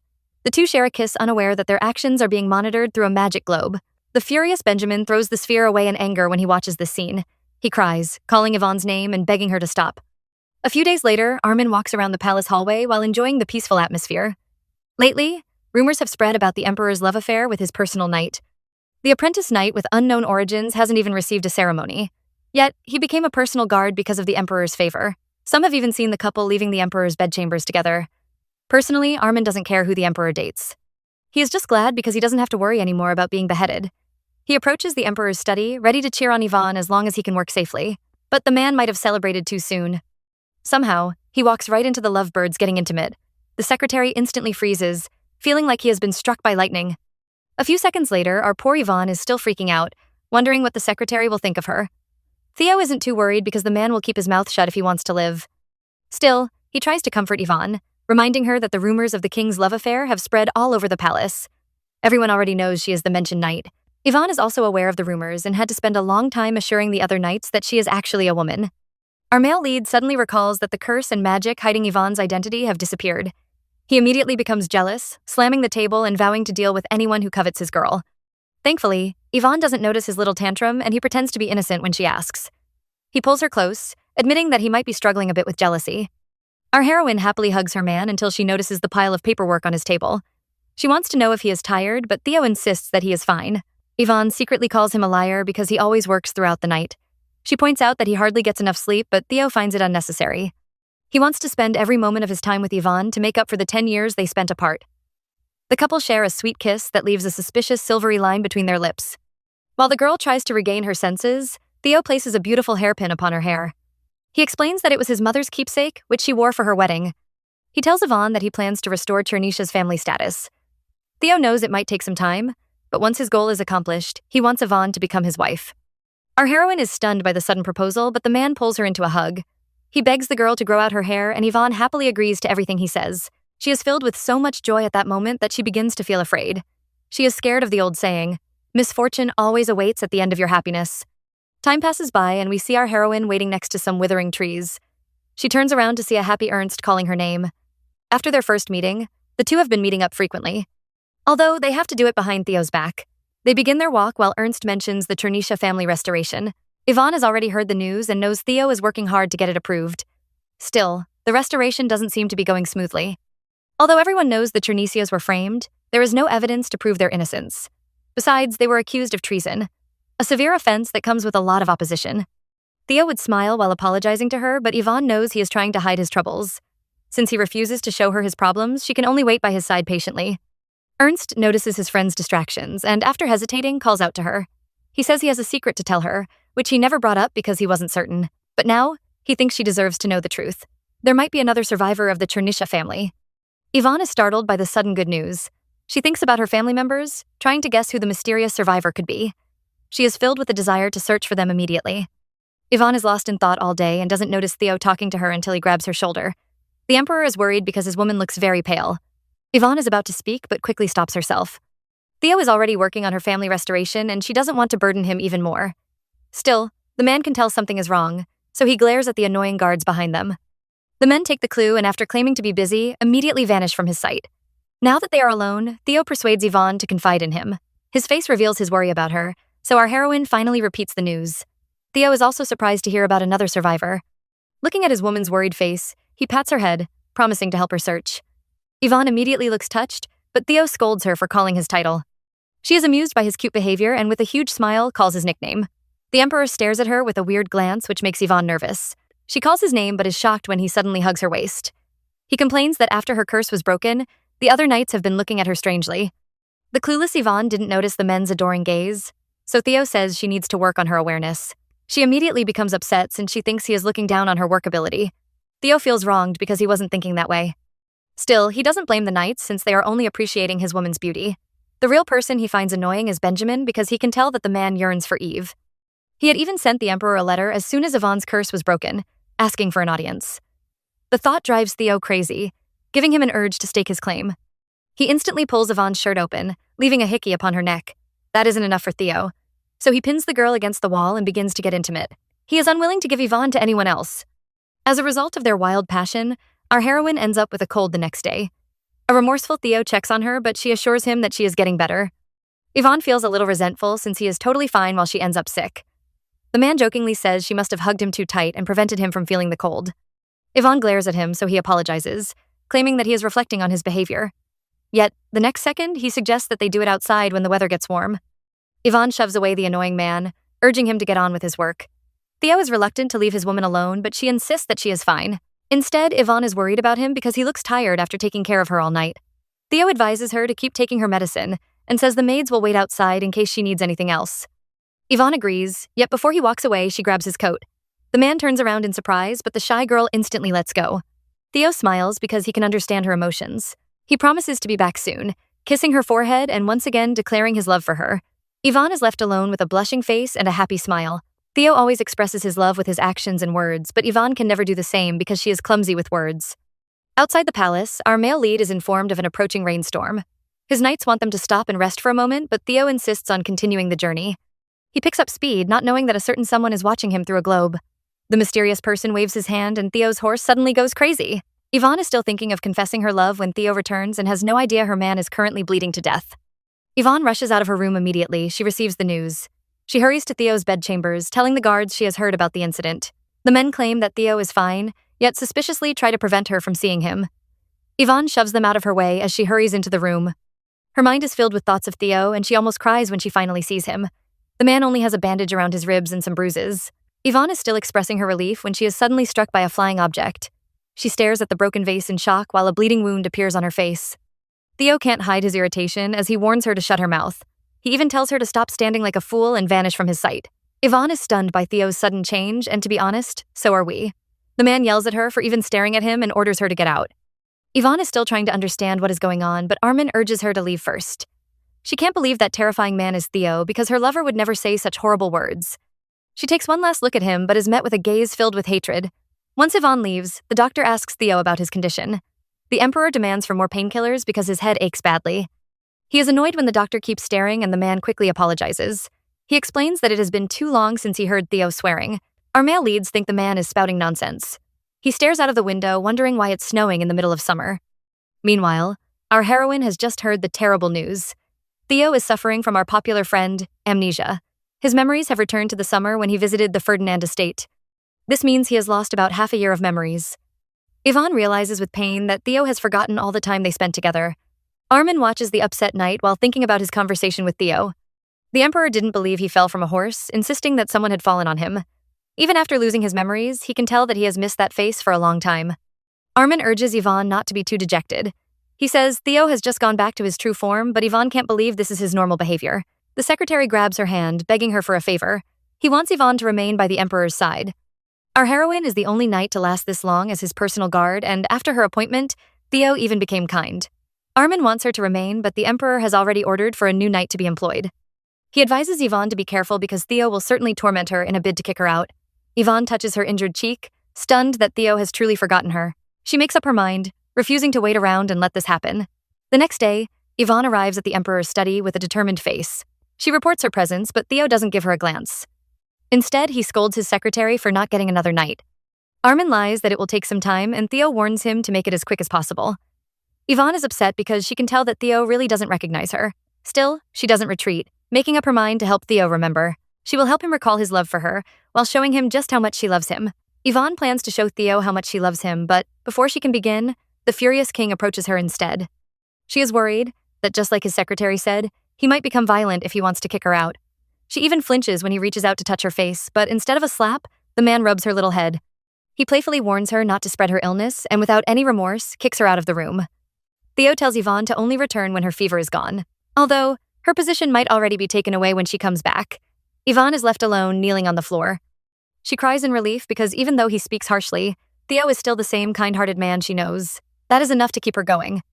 However, Yvonne's resolve is soon shaken as Armin announces the king has gotten a new personal knight. She immediately falls into despair, wondering what her fate would be. The secretary hurriedly comforts her, telling Yvonne that it is only an extra day off. Our heroine is confused by this statement, but soon we understand his mysterious words. The new knight has barely spent a few hours, but is already being pinned down by Theo's sword. Behind him, Armin sighs, thinking that the knight couldn't even last 12 hours. The man begs for forgiveness, but a frustrated Theo tells his men to drag the trashy knight away. Armin nervously watches, mentioning that getting a new knight is really not necessary. Theo immediately turns around with a terrifying glance, almost frightening the poor secretary to death. Still, he insists on keeping Yvonne, arguing that she is a good knight who cannot be replaced. He even reminds Theo that he had personally brought Yvonne to the royal palace. Our male lead is shocked and unwilling to believe that he personally scouted Yvonne. Yet, his secretary says he stole her away during his visit to the Ferdinand estate. Theo, shocked by this reveal, asks to see his personal secretary Lyndon. Unfortunately, he is told that the man is on a trip. A few weeks ago, Theo had sent Lyndon on a classified mission, so no one else knows the details. Our male lead grasps his head, recalling that Yvonne was last seen at the Ferdinand estate. He had used the engagement proposal as an excuse, traveling there with Lyndon with the hope of seeing Yvonne. But now, he can't remember anything beyond that period. He immediately gives Armin an order, asking him to summon the Ferdinands into the palace. A full week passes by, and Yvonne finally returns to her duties after making a full recovery. Several guards had tried to snatch her position of personal knight, yet they all fled after barely 12 hours. Yvonne didn't understand their troubles, but after resuming her duties, she now understands their torment. Even taking a single breath is enough to make Theo scold you with horrible words. Half the time, Yvonne is subjected to verbal abuse, while the other half she is treated like she doesn't even exist. No one would be able to endure such torment, but Yvonne is willing to stay. She is now aware that back then, Theo was only pretending to be gentle, but she still sees it as proof of his love. The girl is desperate to help him and wonders if there is any clue that would bring back the memories they made together. Just then, she thinks about her other identity as Yvonne and immediately becomes excited. Even though Theo has forgotten their 6 months together, she can still help him remember that she is Yvonne. As such, she excitedly requests to speak to him in private. But instead of giving her a reply, the arrogant lord says he hears the sound of barking. He immediately turns around to leave, but Yvonne grabs his coat, insisting that her words are important. Theo really thinks his knight is a strange woman. No matter how harshly he treats her, she always endures his torment. Even now, he can easily shake off her fragile hand, yet he can't bear to be harsh on Eve. Theo finally agrees, ordering the other knights to leave the area. He threatens to remove Yvonne from her position as personal knight if she ends up saying a load of nonsense. Yvonne trembles in relief when he finally agrees, but now faces a bigger problem. Would Theo believe that the person he has been searching for all along is actually Eve? Would he return to being the kind-hearted Theo she knows? Yvonne's mind is filled with these doubts, and she soon becomes scared. She lets go of Theo, but the man suddenly grabs her hand. He orders Yvonne to speak, so she finally reveals that she is Yvonne Chernisha. Yvonne admits that she is the Chernisha heir, making Theo's eyes widen in shock. To be honest, he had already suspected that she was Yvonne because of the familiar feeling he gets whenever they meet. Besides, she looks like the splitting image of the younger Yvonne, which makes her identity even more obvious. Still, Theo doesn't sense the divine power he had planted within Yvonne, so he assumed that he was mistaken. Suddenly, our male lead is attacked by a strong headache that makes him crash to the floor in pain. A strange voice fills his head, calling Eve fake and warning Theo not to be deceived by her appearance. He even faints from the pain and slowly recalls his pitiful childhood. Ever since he can remember, he has always been fighting for his life. Even before he reached puberty, he had already killed so many men. The day he finally received his Leo Bronte power, Theo was filled with joy.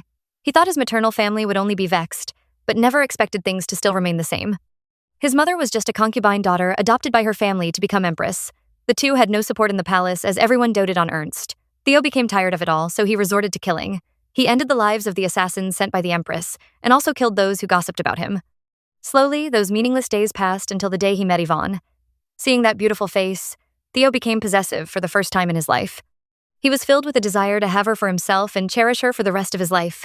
As the two spent more time together, Yvonne became his sole reason for living. For the first time, he had confronted the empress, declaring his interest in the throne. He was willing to go to the moon and back for Yvonne, but her whole family was suddenly killed in a fire. Theo blamed himself for being careless, never expecting the empress to lay her hand on Chernisha. Even though he knew it was cruel, he desperately wished that Yvonne would still be alive. And when he finally felt that trace of divine power he left on her wound, Theo broke into tears. That power became his only hope for their reunion. He was eager to find Yvonne, but first, he had to eliminate everything that would threaten her safety. Theo swore to not repeat his mistake, so he went on a killing spree. Finally, he ended up as the emperor, but everything he did was all because of Yvonne. Yet, at this important moment, he can't recall her identity. Theo's mind is filled with images of Eve's face, causing his head to almost split open in pain. He is still trying to figure out her identity when he is suddenly woken up by her loud screams. The girl stares at him with teary eyes, while Theo watches her in confusion. For some reason, he always gets butterflies every time he sees her face. Yvonne falls to the ground in tears, feeling relieved that he is finally awake. Theo hesitates but reaches out to touch her face, wondering why she is making that expression. She looks so similar to Yvonne that he can feel his walls fading away. He even grabs her hand and leans over for a kiss, but at the last moment, his eyes widen in shock. He stares at Eve's hand but can't find that familiar scar on her wrist. Theo is immediately convinced that she isn't his Yvonne. Now he is filled with disgust, believing that Eve is an imposter. He instantly warns her not to touch him, swearing to never forgive this filthy liar. Yvonne is going through the worst heartbreak. She has to watch as Theo compliments another woman and even has breakfast with her. Our heroine mutters his name in a daze, recalling the night he had called her a filthy woman. Full of pain, she yelled at him, asking why he couldn't recognize his Yvonne. She reminded him of his love confession, but her words had only caused him to have a massive headache. The man kept insisting that she wasn't Yvonne while trying to figure out her identity. The commotion soon alerted the doctor, who finally rushed to the king's rescue. Afterwards, the man had scolded Yvonne for bringing up the emperor's past memories. He explains that recalling the past gives Theo a massive headache, and he might even suffer from a fit. Yvonne had been devastated, wondering if her presence was making the king suffer. The doctor finds it suspicious since Theo only lost half a year's worth of memories. Still, Yvonne is someone he met during that period, so his reactions to her are always severe. As such, the doctor suggests that she doesn't bring up his past memories any longer. Our heroine stops thinking about that night and instead glares at Theo. She calls him a liar because he had once promised never to forget the woman he loves. Watching Theo flirt with another woman turns out to be too much for Yvonne. After asking for the commander's permission, she sneaks out to douse her face in water. Ever since the day they argued, Theo had invited different women into the palace every single day. Thinking about it now, Yvonne recalls how flirty Theo had been when they first met. He kept mentioning embarrassing things, like how much he loved her or how beautiful she was. Our heroine recalls these memories, but when Ernst approaches, he assumes that she is crying. Yvonne, startled by his approach, almost screams, but Ernst hastily stops her. He explains that he mustn't be caught sneaking around. He has also felt the changing atmosphere, and things seem to have reverted to how they were before Yvonne arrived. His words remind Yvonne of the horrible truth, making her even more upset. She squats down in pain and buries her head between her knees. Ernst is stunned by her sudden action, but immediately guesses that she might be upset. He hugs her tightly, encouraging her to cry away her sorrows. He even offers to stay by Yvonne's side since they are close friends. Yvonne feels his warmth and can't control her emotions. She immediately bawls her eyes out. Later, the two talk about Theo's condition as evening approaches. Ernst is glad about his brother's amnesia because the previous Theo would have killed him for getting so close to Eve. His words aren't exactly a lie, and they even make Yvonne laugh. She has to admit that he is right because Theo had warned her to stay away from Ernst the night he spotted them together. He admitted to being a jealous man and had warned Yvonne to be very careful. Our heroine is full of hope, imagining how guilty Theo would feel when his memories finally return. She even vows not to forgive him so easily, even if he falls to his knees. Yet, she immediately changes her mind, agreeing to forgive him since he is the man she loves. She earnestly says a prayer, wishing that Theo would soon remember her again. Unknown to the two, Theo is currently watching them from his window. He can't resist slamming the wall, frightening the poor beauty behind him. After chasing the girl away, he jealously glares at Eve through the window. After losing his memories, Theo is shocked when his gaze keeps drifting to a certain woman. The girl called Eve bears a striking resemblance to Yvonne. Even now, he is worried by the sad look on her face and desperately wants to know why she is upset. He has to remind himself that she isn't Yvonne and, in annoyance, slams his table. His assistants flinch in fear while his documents fall off the table. He watches Yvonne gather them together, wondering why he can never keep his distance from her.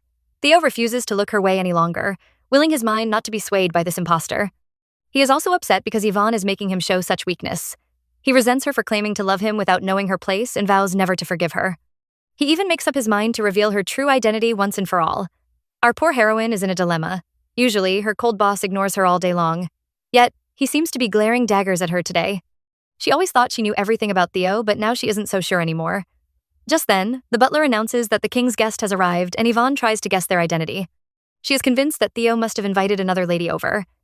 As if sensing her thoughts, he suddenly glances at her, almost scaring our poor girl to death. The next second, he looks away while instructing her to follow behind. Yvonne, drenched in sweat, wonders what is wrong with her boss today. She only recovers when he walks away and hastily follows behind him. Still, nothing could prepare Yvonne for the sight she is about to witness. She is a bit surprised when she sees Benjamin, but immediately becomes upset when Katerina also approaches. She is trying to figure out what business they have in the palace, so she doesn't notice Theo's questioning gaze. Benjamin is about to speak but is interrupted by Katerina. She claims to have a personal topic to discuss with Theo and asks him to dismiss everyone around. Yvonne immediately refuses, saying she is the emperor's personal knight. Yet, the man she is fighting for pulls her away. He grants Katerina an audience, making the redhead smile smugly. The two head into a private room while a nervous Yvonne watches the door. She is overcome with worry, trying to guess what they could possibly be talking about. Benjamin notices that his calls aren't working, so he pulls Yvonne by her shoulders. The girl finally recognizes his presence and apologizes for not paying him any attention. Yet, after she notices their close distance, she immediately moves away from him. Benjamin isn't too bothered because he is amazed by her new hair. After praising her looks, he even moves closer to get a touch. Yvonne feels awkward but blames it on the time they spent apart. For some reason, it almost feels like she is talking to a stranger. Benjamin tries to engage her in conversation, but Yvonne keeps staring at the closed door with a distracted gaze. Her obvious indifference makes Benjamin very upset. Inside the private room, Katerina shows her concern for Theo's health. The man isn't interested in her small talk and instead wants her to get to the point. The girl still has a smug smile on her face as she mentions the different women he has invited to the palace. Some rumors have even spread that the king might be searching for an empress. Theo is surprised because he only did that to annoy Yvonne. Still, he doesn't refute the rumors and only asks Katerina if she is trying to recommend herself. The girl says she isn't interested and is only here to offer him a proposal. She reveals her desire to control the Ferdinands and wants Theo's help to strengthen her position in the family. The king isn't interested in her offer at first until she mentions his search for a woman named Yvonne. His eyes immediately widen in shock, but Katerina isn't done. She promises to help him find Yvonne as long as he agrees to her proposal. Yvonne stares at the huge door in worry. Unable to control her curiosity, she asks Benjamin about the purpose of Katerina's visit. He pretends to be unaware, saying he only applied for himself to enter the palace. Yet, at the last minute, Katerina had insisted on accompanying him. Yvonne finds it strange because after that incident, Katerina is supposed to be afraid of Theo. The girl might be arrogant and greedy, but she would never make the same mistake. She has always been a furtive woman, so there must be a reason for her visit to the palace. Yvonne is sure she has a secret that can make up for her past mistakes. Besides, Katerina was adopted for the sole purpose of becoming the empress. After enduring the harsh training all her life, Yvonne knows the woman would never give up so easily. Over at the private room, Katerina promises to find Yvonne if Theo agrees to her proposal. The king doesn't agree so easily and first wants to know how she heard that name. Katerina playfully calls it a secret, but is willing to tell Theo the truth to gain his trust. She lies that in Benjamin's room at the Ferdinand estate, she found a document with Yvonne's information on it. She uses this as a point, claiming that the Ferdinand family cannot be easily trusted. After all, they are hiding the existence of Yvonne Chernisha. Inwardly, Katerina is feeling very pleased. She was wondering why Benjamin would conceal the identity of a woman from a fallen family. But looking at Theo's reaction, she realizes that this woman might be her trump card. Theo is excited because Katerina has found traces of Yvonne that he could never find. He asks for the document to be retrieved, but the girl says the room is sealed by magic. She could only sneak inside once and couldn't go back in again. Theo doesn't seem to find those words suspicious. He only tells Rena that he wouldn't be able to get rid of Benjamin for her. The girl replies that she only needs Theo's assistance and can take care of that herself. The emperor seems to hesitate, but finally asks if she knows anything about a woman called Eve. Katerina smiles maliciously, saying she knows Eve better than anyone else. She mentions the rumors about the girl becoming his personal knight, and Theo replies that they are true. Even he can't understand why he made that decision back then. Katerina calls it strange because a normal Theo would never appoint a mere apprentice knight to join his order. Our male lead pauses, sensing that the girl is implying something else. She doesn't give him a direct reply, only asking if he feels strange whenever he is close to Eve. Theo is stunned and thinks back to those moments when he had almost kissed the knight. The redhead smiles smugly, mentioning that Benjamin might have used black magic on Eve. She lies that the two were pretty close at the estate, so it made no sense when Benjamin handed the knight over to the king. Theo understands Katerina's words and it makes him panic. The girl is implying that Benjamin placed black magic on Eve and sent her over to the emperor. Rena says the rumors have spread around the estate and everyone finds it strange that Theo is keeping a woman with unknown origins by his side. She wisely chooses to end this topic, certain that this is enough to make Theo misunderstand. She even asks him to do his own investigation, promising to offer him her life if he can prove that she is lying. Those words make her seem very credible, so when she asks Theo to repay her later, the man directly refuses. He doesn't see a need to drag things out and after pulling Katerina close, agrees to her proposal. The girl smiles like a devil, pleased to have gotten back her position. She secretly vows that Eve would never snatch anything away from her again. Finally, the two exit the room and a happy Yvonne rushes to Theo's side. But soon, she stops in her tracks when she sees him holding hands with Katerina. Behind her, Benjamin smiles happily, while asking them to explain what is going on. Theo recalls Katerina's words about using her to chase the vermin away. She asked him to pretend, and he had actually agreed. He even announces his engagement to Katerina, leaving everyone in shock. Turns out, our male lead isn't that smart at all. Yvonne is speechless, but the guards around all murmur in protest. The emperor sternly warns them to treat Katerina with utmost respect, which makes the evil girl grin in pleasure. Meanwhile, Yvonne rushes to her room and violently throws away the little box Theo had given to her. She stares at the hairpin, recalling the man's marriage proposal. The thought makes her hug the jewelry and sink to her knees in despair, uncertain about her future. The Ferdinand siblings return home with happy smiles on their faces. Benjamin praises Rena for doing a good job, but she smugly says she is just reclaiming her position. The man laughs, warning her to stop thinking that everything will go her way. He declares that she might get hurt again, causing the girl to flinch in fear.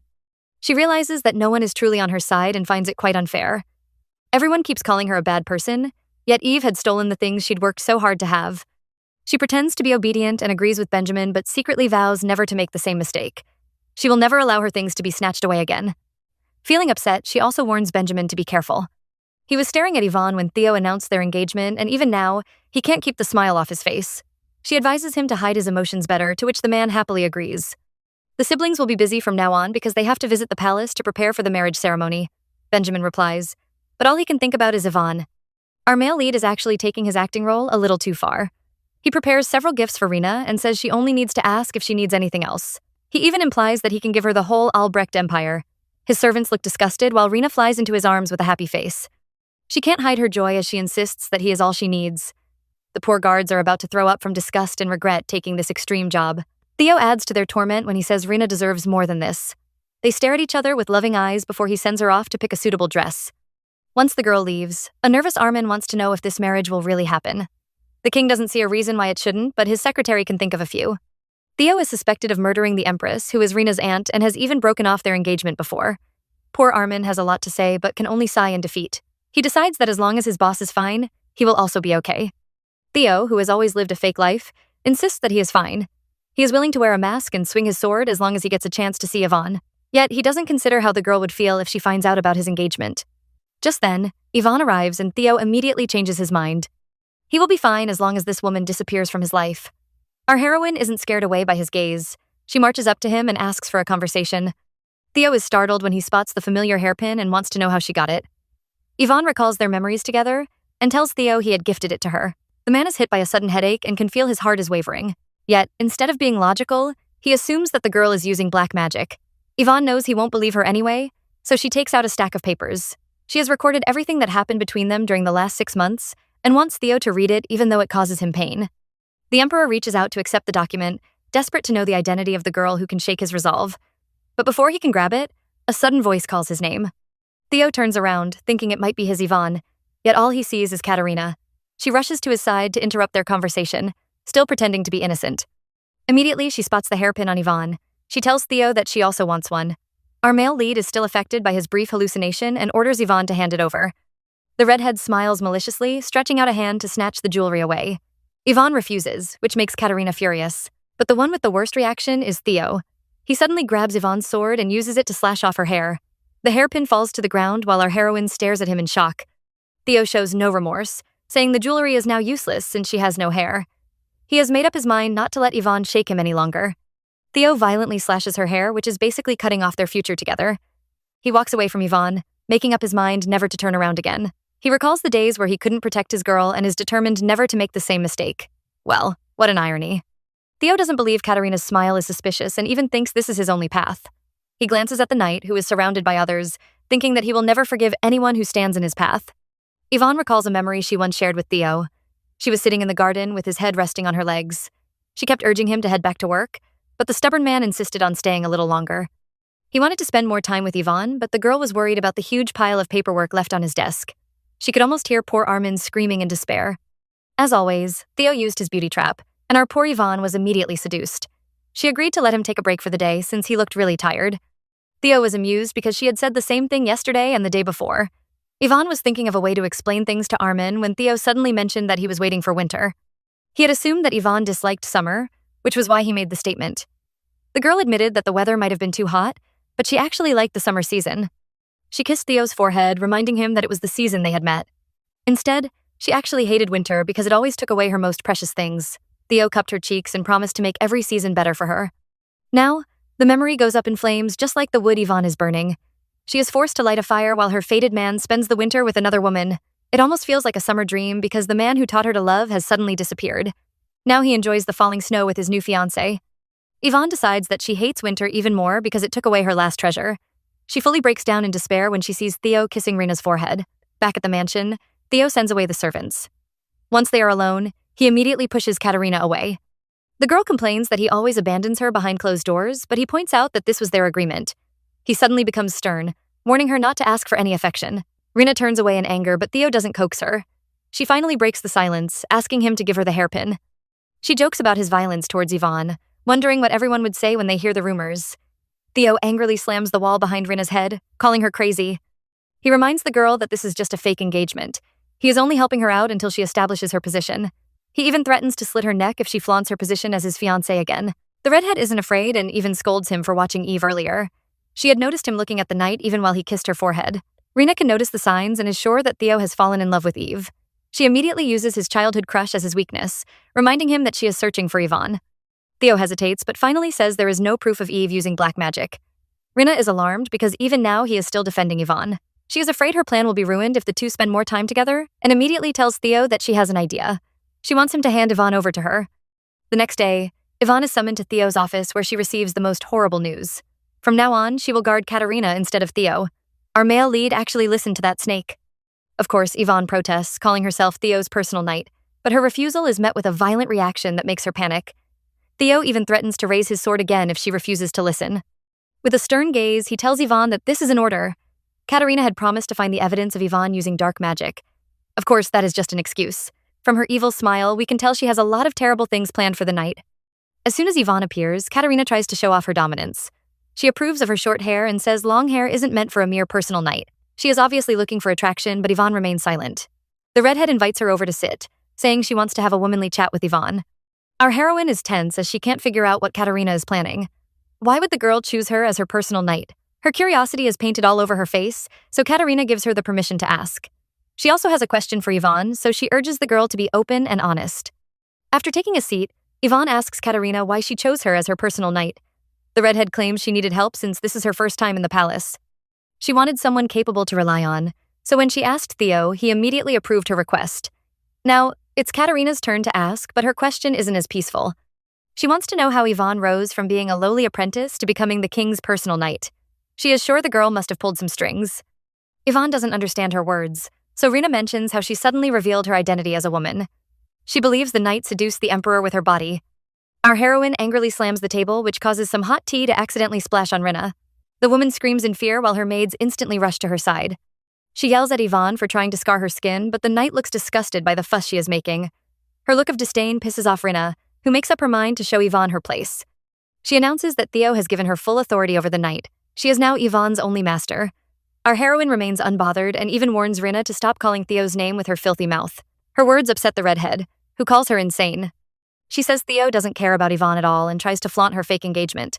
She lies that he is very caring and visits her even when busy. He would whisper sweet nothings into her ears every day. Yvonne looks traumatized, which makes the redhead very happy. She signals her maids to capture Yvonne while the girl struggles to free herself. Rena picks up the jar of hot water and tells Yvonne to resent Theo. The Emperor said she could use any method to find a trace of black magic. Now, she watches the terrified Yvonne with an evil gaze and says, "It's time for discipline." She vows to fix the girl's rude behavior and make her body remember the previous torture.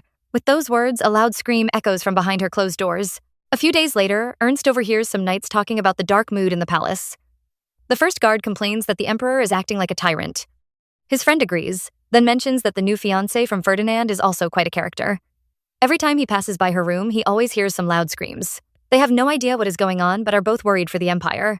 Ernst is alarmed when he hears about Theo's engagement to Katerina. He scratches his head in frustration, baffled by the sudden change in the palace. Still, he knows this engagement must never happen. He has to stop Katerina from becoming the Empress. Urson sets out to find Eve so she can explain what has been happening in the palace. He finally spots the girl at a corner and rushes over to her side, but when he grabs Yvonne, his face immediately changes. The girl is completely covered in injuries. He trembles as he holds her hand, but even her fingers have all been wounded. He wants to know who did this, but Yvonne says there is no use. No matter how much she explains to Theo, he would never believe that she is Yvonne. She cries in pain because she knows her man would never return. Ursint, heartbroken by the girl's suffering, suggests that they leave the palace together. Ernst looks at the injuries on Yvonne's arms and face and is heartbroken. He wonders why she didn't run away instead of enduring the abuse. Yvonne sadly points out that she has nowhere to run to. Ernst looks at her and suddenly offers that they leave the palace together. He can't bear to leave her in this place any longer. Over at Theo's side, he is drenched in sweat and trembling as he endures a terrible nightmare. He dreams that Yvonne is in the midst of a fire in a house. She cries out to Theo for help, sobbing that it hurts so much. Theo tells her to wait for him and promises to save her from the fire. He races towards Yvonne, stretching out his hands in a desperate attempt to save her. The girl also reaches out her hand, but when he touches her fingers, they crumble into dust. Yvonne then tells him that it is too late, and it is all his fault. Her eyes are empty and full of tears as she asks why he provoked the Empress and caused all this to happen. She keeps blaming Theo, and he can only watch in silence. The girl is dying of pain and begs him to help her. She believes that her entire family died because of him and therefore vows to never forgive him. Theo wakes up with a start and discovers that he is crying. He sits up and buries his face in his palm with a sigh. He curses that he has just had the same dream again. He tries to calm down by sipping some water, yet his eyes remain teary. Theo collapses on a sofa, noting that he hasn't had that dream in a long while. He refuses to let the nightmare affect his emotions and keeps repeating to himself that Yvonne is alive. Suddenly, he sits up in surprise as he notices something strange. His hand keeps trembling on its own. Later, Theo heads to his office where Armin notices that he doesn't seem okay. He appreciates his boss's workaholic nature, but the man looks like he is about to drop dead any second. He guesses that Theo must be having trouble sleeping again. His remark hits too close, and the king immediately warns him to stop talking. He wants to know how things are going, but the secretary sighs and admits that there hasn't been much progress. He reveals that the only survivor of the Chernisha family is the second wife, Madame Grancy. Unfortunately, her birth family, the Lebrantes, are fighting desperately to protect her. Plus, the old madam is very ill and can barely speak. He then reports that the bodies of the fourth child, Brian, and the fifth child, Yvonne, are also missing. Theo gets lost in his thoughts when he hears Yvonne's name. He has secretly been searching for her, but he couldn't detect the trace he had left on her soul. He wonders why the trace he had felt not long ago has suddenly disappeared. "Well, maybe you removed it, sir."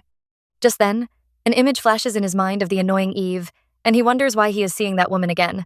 Every time he thinks of Yvonne, the image of Eve, who looks just like her, always comes to his mind. He thought he had finally gotten rid of her by taking her out of his sight, yet she still occupies his thoughts. He pretends to be casual as he asks Armin about Yvonne's well-being.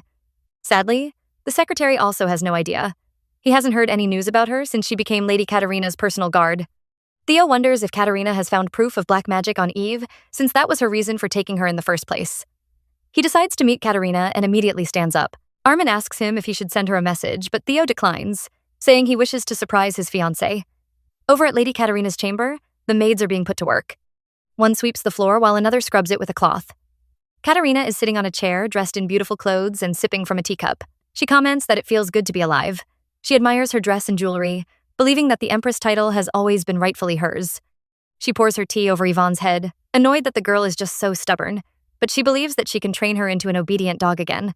She convinces herself that Yvonne's suffering is just karma. The girl is getting what she deserved for lusting over Katerina's belongings. Just then, a maid interrupts and asks Katerina if this maltreatment is appropriate.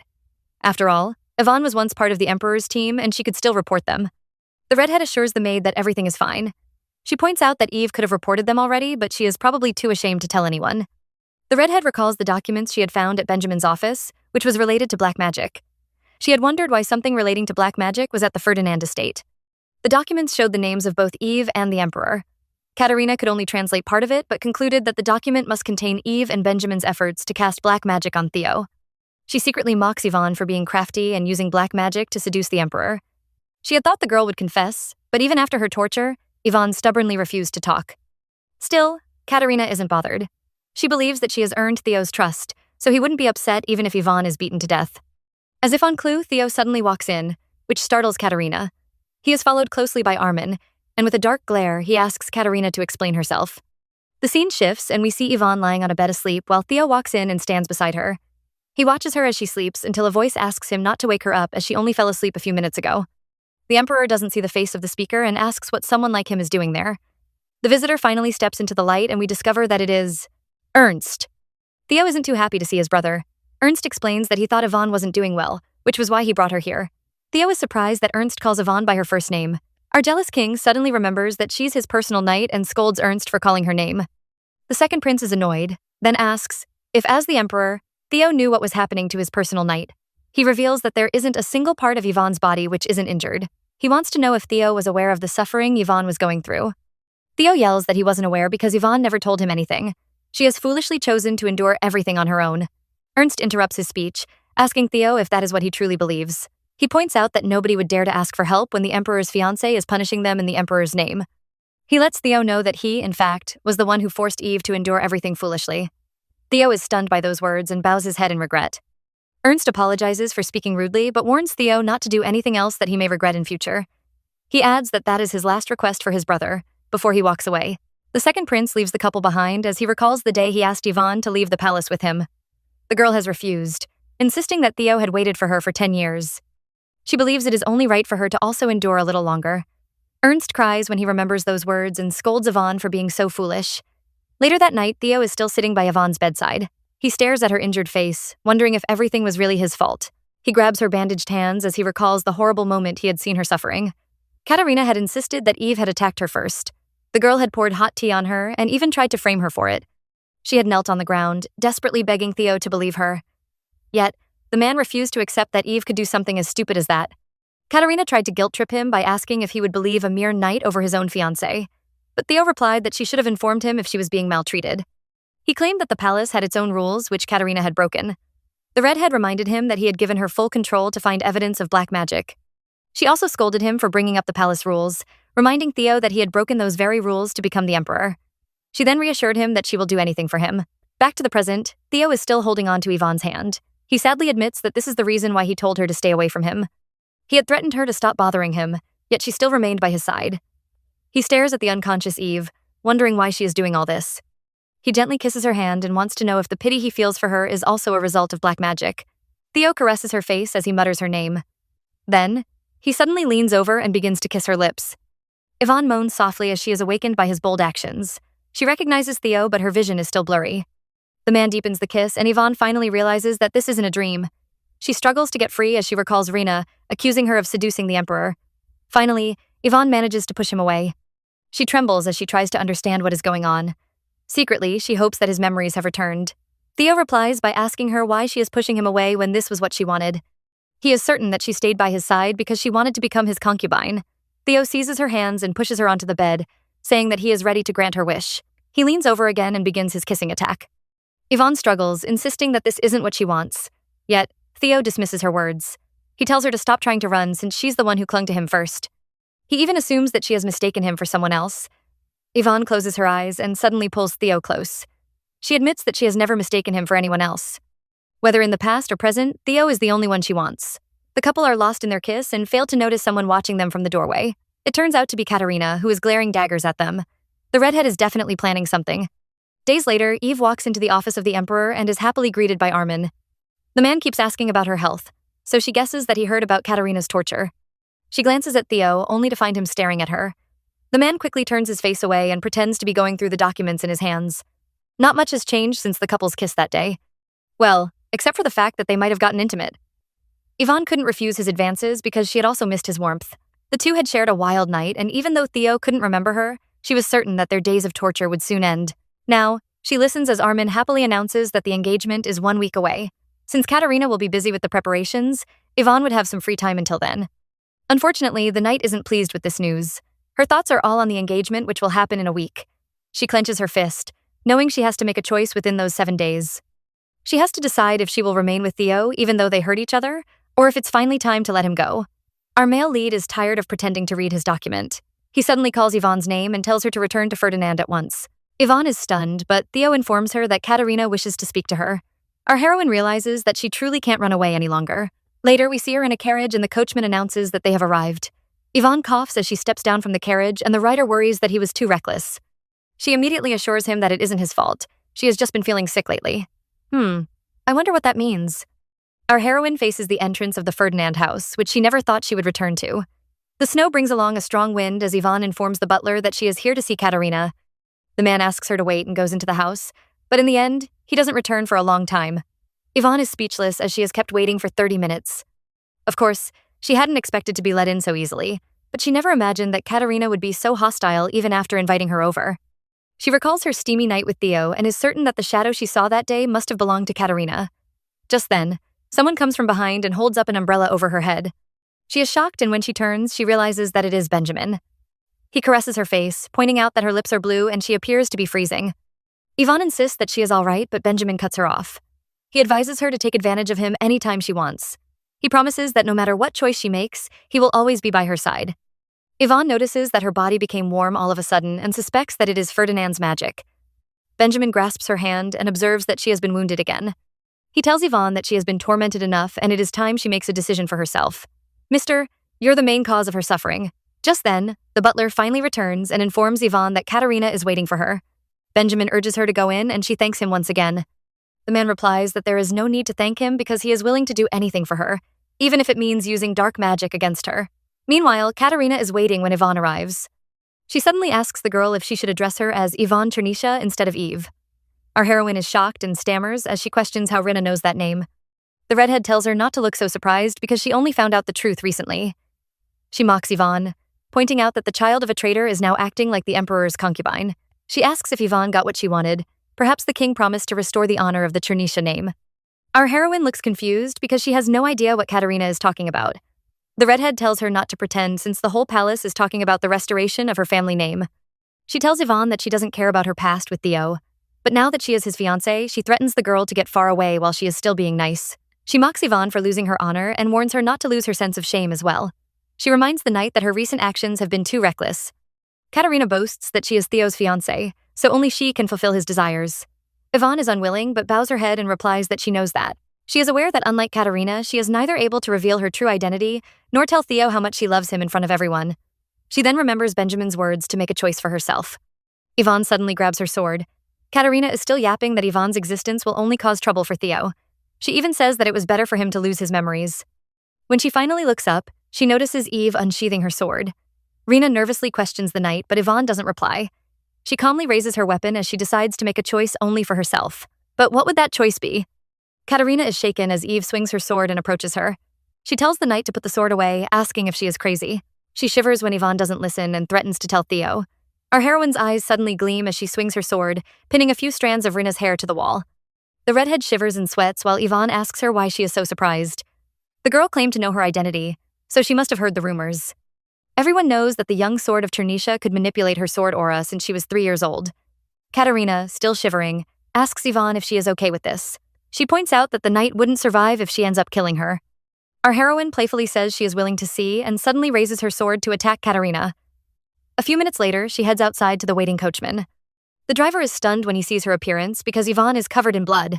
The girl ignores his stare, informing him that they must return to the palace at once. As the carriage moves, our heroine sighs, unable to believe that she committed such actions. She feels no regret when she recalls Katerina's terrified look, because this was just her repayment. Of course, she didn't kill the girl, but since she injured the emperor's fiancé, she knows that there will be some trouble. She is sure others will call her a psychopath, but she is ready to accept their insults. Yvonne suddenly laughs, which almost frightens the poor coachman to death. She is amused because she is just like Theo, behaving like a psychopath. The man had only shown her his angelic face and kindness, but now she knows that those sides of him were just a facade. Still, as long as the love he showed her was real, then she will never give up on him. Suddenly, our heroine feels a very sharp pain in her stomach. She groans as she wonders if this is happening because she hasn't been using her sword aura lately. She looks out of the carriage and sees that there is still time before they reach the palace. She then decides to take a nap. Meanwhile, Katerina is still laying on the floor, crying. Benjamin walks into the room and comments that she looks like hell. She scolds him for just watching without helping, but he replies that he has no reason to save her.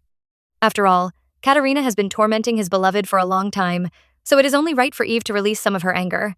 The redhead stares at this crazy man as she recalls the past. When she had fallen into despair after Eve left Ferdinand, Benjamin had been the first to approach her. He had warned her to stop being malicious because their deal hadn't been fulfilled. Katerina reminded him that the slave documents were burned to ashes. Eve had left the place, so there was nothing else to accomplish. Yet, Benjamin replied that there was still one method. She had been stunned when he showed her a ball filled with dark magic. With that, they could erase all of Theo's memories starting from the point when he met Yvonne, but he had smartly offered to teach Katerina instead. The girl was reluctant because she would suffer if she was exposed for using black magic on the royal family. But after he reminded her that her empress position had been snatched away, she agreed to do it. Anyway, she had nothing left to live for. Now, back to the present, Benjamin asks Rinna if she followed his instructions properly. She quickly shows him the crystal ball which contains Yvonne's sword aura. She confirms that all she has to do is manipulate the sword aura. Then, it will become evidence of Eve using dark magic and she can show it to Theo. Benjamin replies that she is correct. With such proof, the foolish emperor would surely waver. He resents Theo for stealing away his Eve with such cheap love, so he vows to never forgive the emperor. He urges Katerina to hurry back to the palace. The girl is worried that Yvonne would arrive before her, but Benjamin assures her that he has tampered with Yvonne's carriage. Before she leaves, he tells her to completely mess up Theo's mind. Katerina bows her head and replies that she understands the assignment. Meanwhile, somewhere on the road, Ernst is riding a horse to the Ferdinand house. He curses Theo for allowing Yvonne to visit the Ferdinands after what Rina did to her. Ernst prays that he wouldn't be late, and just then he notices a royal carriage ahead on the road. The carriage has stopped in the middle of the road, and Ernst is worried that something has happened. The driver explains that the carriage was acting up.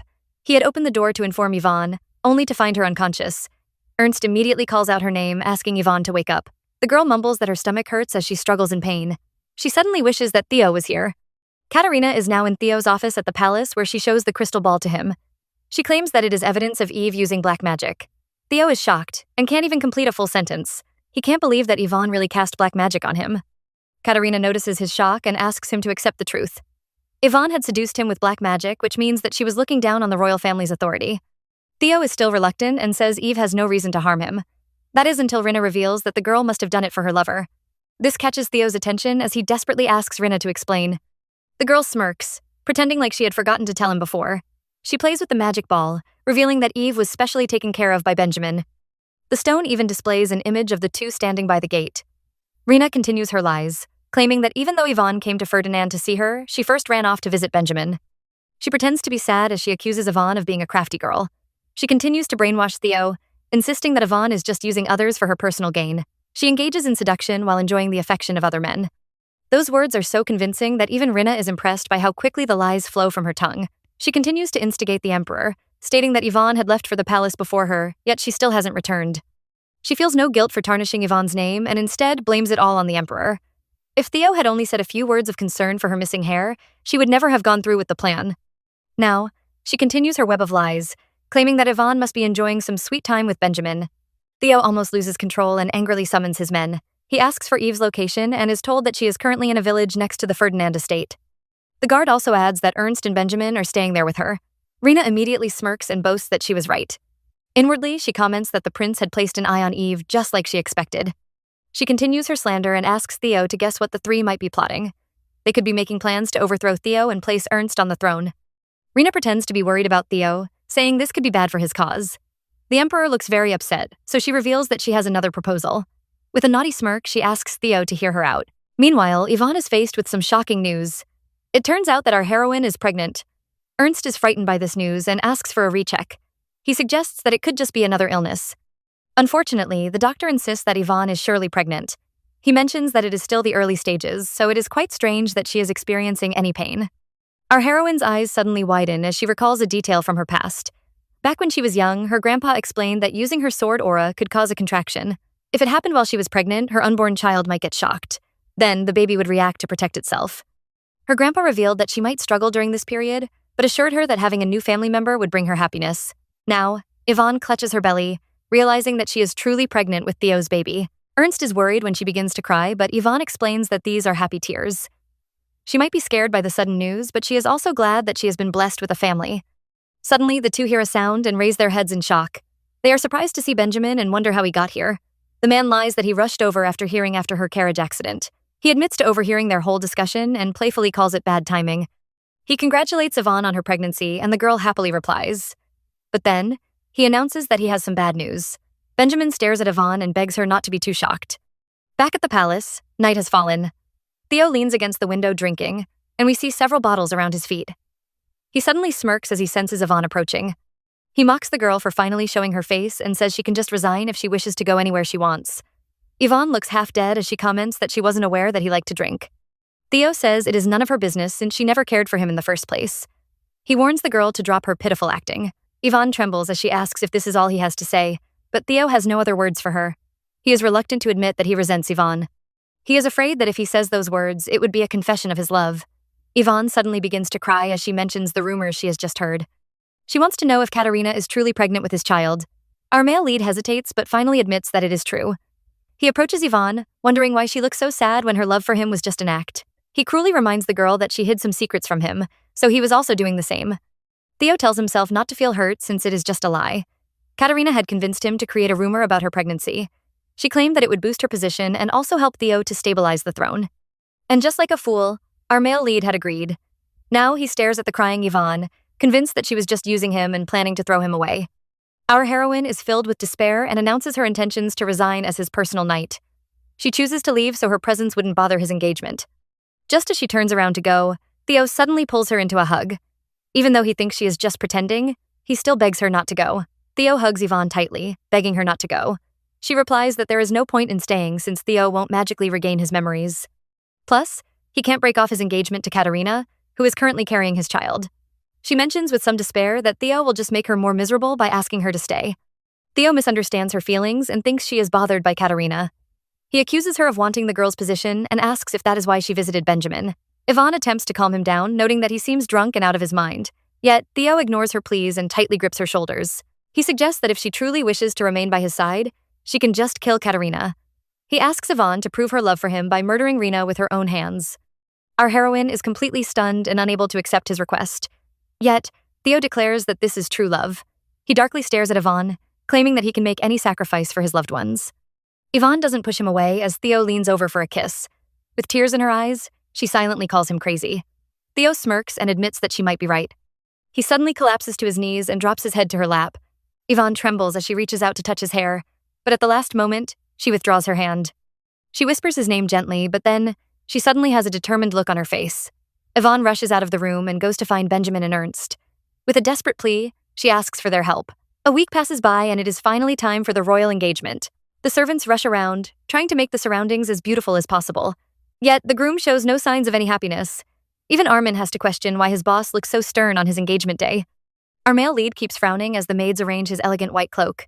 The secretary urges him to show some happiness, but he calls it a bunch of nonsense. Instead, he demands to know everything about Yvonne. Armin replies that the knight's resignation letters have all been destroyed. Secretly, he laments for our poor little Yvonne. He also adds that the knight and her group will soon leave Ferdinand. Theo is a bit excited because the board has already been drawn. Now he wants to know what choice Yvonne would make. But our male lead is going to be disappointed. Over at the Ferdinand estate, the maids announce the bride's arrival. Katerina appears elegantly dressed in a gorgeous wedding gown. If only her heart was also as clean. Yvonne worries about her heavy clothes because she truly believes the woman is pregnant. Unfortunately, Rina assumes that she is jealous and mocks her for hiding her envy. She is sure that Yvonne is feeling sick because she has taken away her position. Our heroine is unbothered and turns around to begin the procession. Her indifference makes Rina panic, and she is certain that the girl must have some sort of evil plan. As the carriage travels through the woods, it suddenly hits a large rock, startling Rina and her maids. She angrily yells at the knight, who explains that the road remained rough because the engagement was too sudden. Rina takes offense and harshly reminds the man that she will soon become the empress.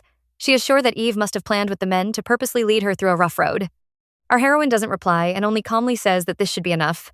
Rina is confused by her statement until someone suddenly yells that there is an attack. Several masked men ambush the carriage while the guards rush to protect Katerina. Back at the palace, a frightened man rushes to the king's study and announces that they are in trouble. Theo is startled by his entrance, but when he hears the news, his face immediately pales in shock. The scene suddenly shifts to a letter pinned to a table with a dagger. Obviously, it is written by Yvonne. She apologizes and thanks Theo for making her smile during the past few months. We see Katerina crying as an assassin appears behind her back, ready to finish her off. Yet, at the last moment, Yvonne suddenly appears. Though Theo had asked her to sacrifice everything for her beloved, she couldn't go against the teachings of her family. Thus, she gives him another kind of engagement gift. She bears the sword that was meant to end Katerina's life. The redhead is shocked, but our heroine thinks that she can now disappear and stop troubling Theo. With the sword piercing through her heart, she says her final goodbye to her lover. A guard suddenly bursts into the hall, urgently informing Theo that something terrible has happened. Our male lead isn't too bothered and calmly wants to know what is going on. But when the man announces that Eve has fallen during her duty, Theo's eyes immediately widen in shock. Armin whispers that Yvonne is dead, but Theo is still in disbelief. The guard has to explain that they were ambushed by assassins on their way to the palace. Yvonne had tried to protect Katerina and ended up sacrificing herself. Theo refuses to accept the truth and instead grabs the guard by his collar. He releases a dark aura as he promises to torture the man to pieces if he is lying to him. The guard insists that he is telling the truth. The knight had died in order to save Rinna. Theo trembles and suddenly releases the guard. He prepares to leave while the startled Armin asks where he is going. He reminds the king that the engagement will soon begin, but Theo announces that it is cancelled. He gives Armin an order to pass to the knights. They are to capture all the assassins and leave Yvonne's body untouched. Our male lead plans to head over and see the scene with his own eyes. Meanwhile, Ernst is waiting in the hallway. The butler approaches, informing him that Theo is heading to the scene. The second prince already knew his brother would react this way. He quietly gazes out the window, wondering if this outcome is enough for Yvonne. At the scene of the incident, the knights have captured all the assassins. Now, they gather around Yvonne's body and mourn with sad faces. Before dying, our heroine had wished that if Theo's memories somehow returned, he wouldn't suffer from too much pain because of her death. She had resented him after he lost his memories, yet she will forever be grateful that he found and loved her. Our male lead finally arrives after desperately rushes over on his horse. Katerina is excited when she sees him and tries to run into his embrace. Sadly, the man's focus isn't on her, and he even pushes her away. Rinna collapses on the floor and angrily glares at Theo. Suddenly, she hears a cracking sound and releases that her face is breaking. Rinna immediately panics, wondering if her dark magic has been broken. She silently declares that Theo should still have amnesia. Our male lead approaches Yvonne's body in disbelief. He kneels beside the girl, gently touching her head face and begging her to wake up. Suddenly, he stops calling her Eve, as he acknowledges that she is Yvonne. Theo recalls the harsh words he had said to her, and the magic spell on him suddenly breaks. He tightly grabs the girl's body, blaming himself for causing her death. He had driven her away with his harsh words. Theo remembers their past together and the promise he made to never forget the woman he loved. Now, that vow seems like a mockery, and it makes him laugh and yell like a madman. He cries in pain as he blames himself for killing his beloved Yvonne.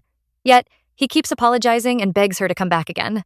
Meanwhile, along a busy, crowded street, two men in cloaks are passing by. They suddenly hear the people gossiping that everything is a mess.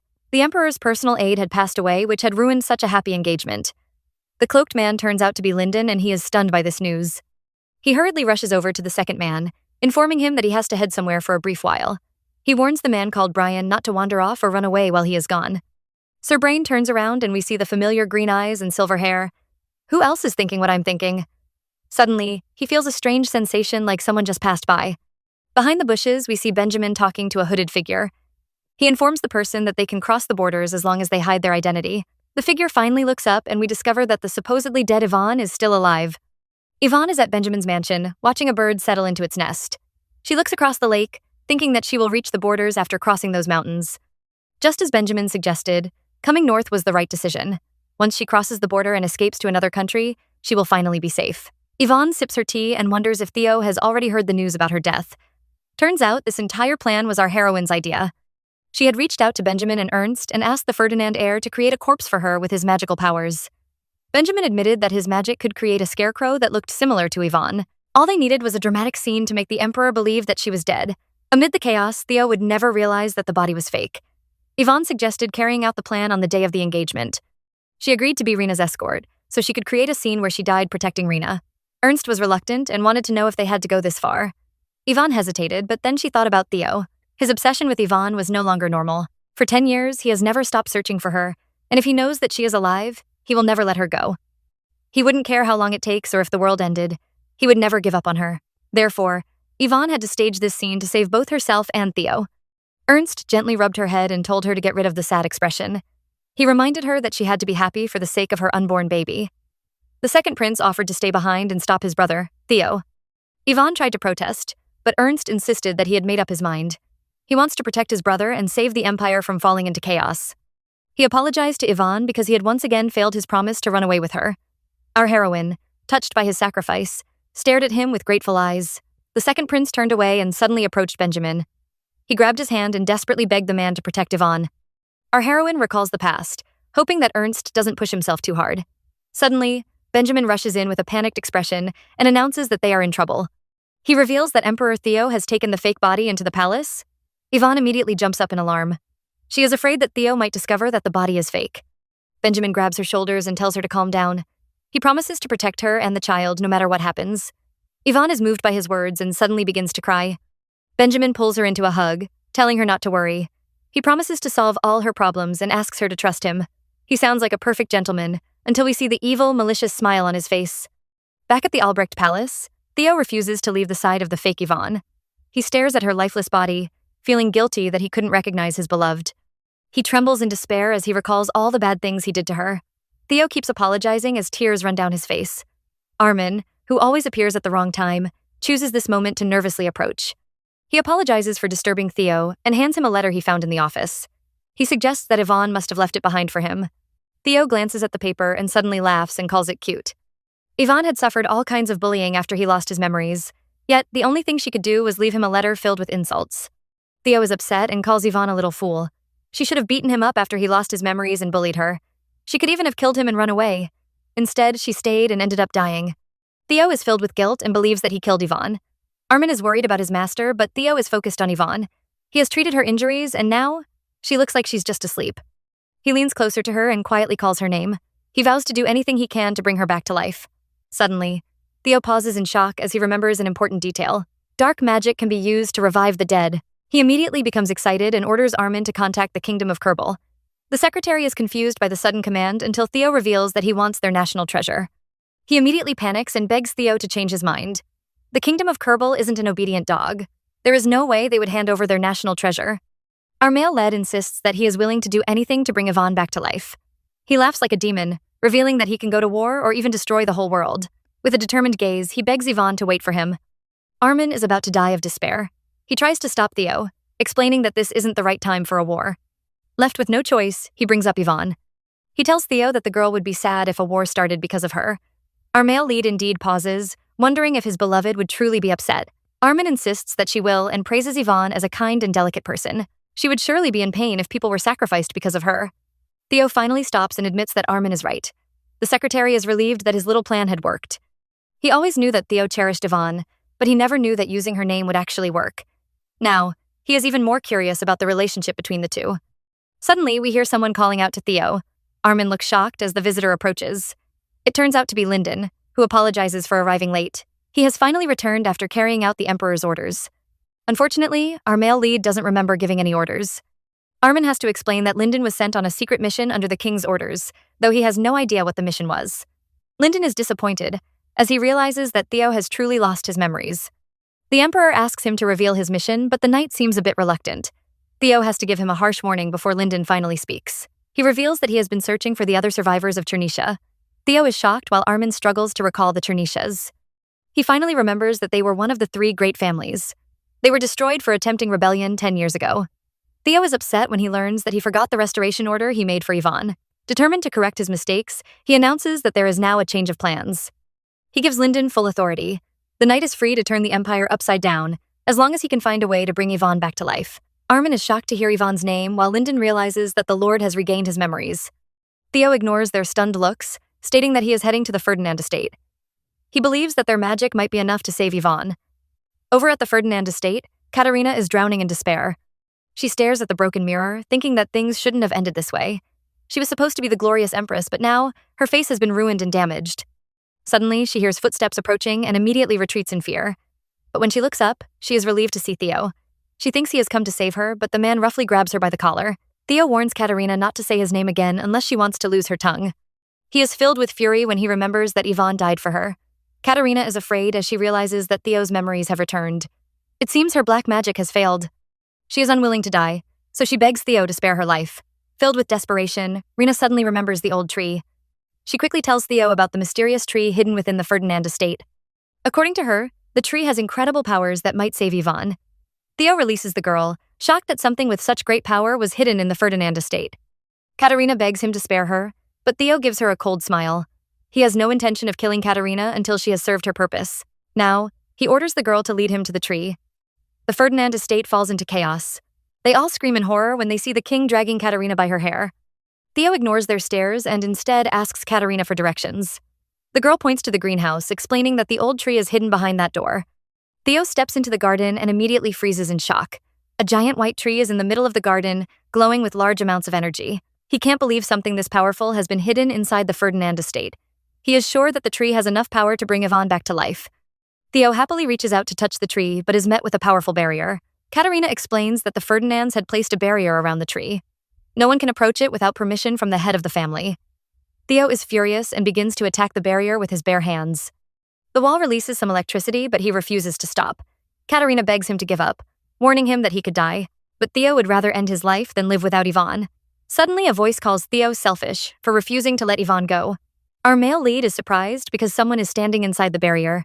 On a closer look, it turns out to be Benjamin Ferdinand. Theo is surprised to see Benjamin standing next to the magic tree. He questions the man's presence, but Benjamin calls it a strange question. This is the Ferdinand estate, and as the head of the family, he has every right to be here. Our male lead is upset because he wanted to carry out his plan during Benjamin's absence. Still, he isn't bothered because the man's presence makes it easier. He asks Benjamin to use his sacred tree to save Yvonne. Benjamin sighs in pity, wondering why Yvonne couldn't escape Theo even in death. The guilty emperor immediately yells at him to keep silent.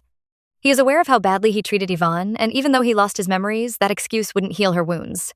That is why he must bring her back to tell her how much he loves her. He needs to apologize and beg for her forgiveness. Unfortunately, Benjamin refuses to stay silent. He reveals that Yvonne came to him and begged for his help. She couldn't bear it any longer and wanted to leave Theo's side. Theo refuses to believe that Yvonne would want to leave him until Benjamin reveals the full truth. She had been trying to protect the child in her womb. Theo freezes in shock and suddenly stops struggling. He stares at his blood-stained hands, wondering if he really had a child with Yvonne. Our male lead keeps retreating as he struggles to accept this heartbreaking news. Benjamin can tell that Theo is in despair, and it makes him very happy. He wants the emperor to suffer more because he had taken Yvonne away from him. He wants Theo to feel the same pain he had once felt. And so, he whispers to the man, accusing him of killing Yvonne and her unborn child. He insists that the two would have been fine if Theo had never existed. Those words make our male lead fall into despair. Suddenly, he says Yvonne is alive, which almost frightens the heir to death. Our male lead vows to bring the girl back to life, which amuses Benjamin. He mocks Theo, saying he won't be able to protect anything. Benjamin snaps his finger and the sacred tree suddenly begins to burn. He smirks, telling Theo to go ahead and gather the ashes that remain. Our male lead is furious and uses his divine power to attack the barrier. This turns out to be a mistake as the whole mansion suddenly explodes. Yet, Benjamin is all right and even calls Theo a fool. He approaches the unconscious emperor and even calls him a weakling. Benjamin summons a spirit bird and orders it to inform the surrounding nations. They can attack the Albrecht Empire because the emperor is currently unconscious. He proudly walks over to Theo and boasts that everything is over. With those words, he smashes his foot on our male lead's head. Back at the mansion, Yvonne is startled by a sudden loud noise. She turns around only to see Benjamin covered in blood. Yvonne is worried, but Benjamin simply says that nothing will stand in their way now. The girl is confused, but Benjamin quickly changes the topic. He offers to run away with her and even makes plans to buy a big house to raise a child together. Yvonne tells him to stop and tries to push him away. Benjamin orders her not to look away. He places Yvonne's hand on his chest and wants to know if she doesn't understand his feelings. Yvonne is speechless, because deep down, she always knew about his feelings. He was cold to everyone else, yet he treated her warmly. Such concern was way more than friendship. She tells him that she needs more time, which Benjamin is willing to give. For now, he just wants her to lean on him. He hugs Yvonne, promising to treat her child as his own. After all, they will surely be cute like her. Yvonne accepts his hug, thinking that there is really no turning back. She hears the sound of the clock, which reminds her of the promises she made with Theo. Yet, when Benjamin holds out his hand, she accepts it without hesitation. She says goodbye to Theo, the man who became her first love and worst memory. Well, that man is currently being carried onto a stretcher. Thankfully, he isn't dead and is just unconscious. Elsewhere, Katerina managed to avoid the explosion and is now running for her life. She vows to find a place where Theo and Benjamin can never find her. Unfortunately, she never gets that far. She sees a strange man coming out from a cave and stops in shock. The mysterious man says he had felt the aura of dark magic. He steps into the light and Rena is stunned to see his black hair. But soon, she realizes that he isn't Theo. The strange man glances at her and asks if she is the one who called him out. The strange man steps forward, curious to know if Katerina was the one who summoned him. The girl is stunned because she never knew that anyone besides Theo had black hair in the Empire. The man removes his cloak, certain that he sensed dark magic nearby. He eyes Rena with disdain, thinking that a weakling like her couldn't be the one to resurrect him. Rena looks terrified. She has no idea what he means by resurrection, but the man's terrifying gaze leaves her struggling to breathe. She is certain he must be a monster. The stranger asks Rena for her name, and she nervously introduces herself as a member of the Ferdinand family. The man seems familiar with the name and whispers that he hasn't heard it for a long while. He suddenly moves closer, announcing that it is his turn to introduce himself. Katerina is frightened and warns him not to come any closer. She boasts that she will soon be the Empress and he'll be in trouble if he attacks her. Unfortunately, her threats are useless as the strange man places a black claw against her head. He reveals that his name is Tenebris, and she will become his vessel. Suddenly, Rina screams as purple flames begin to consume her soul. Tenebris simply laughs at the tragic sight as he murmurs the names of the three big families. It seems those names might have some connection to him. Over on Theo's side, he finally wakes up with a battered body. Armin nearly cries with relief when he notices that his boss is awake. He immediately urges Theo not to move and asks what on earth happened. Our male lead recalls those terrifying events and immediately curses the wretched Benjamin. He wants to know what happened to the Ferdinand head, but Armin has no idea who he is talking about. Theo freezes in shock, but his secretary is also puzzled.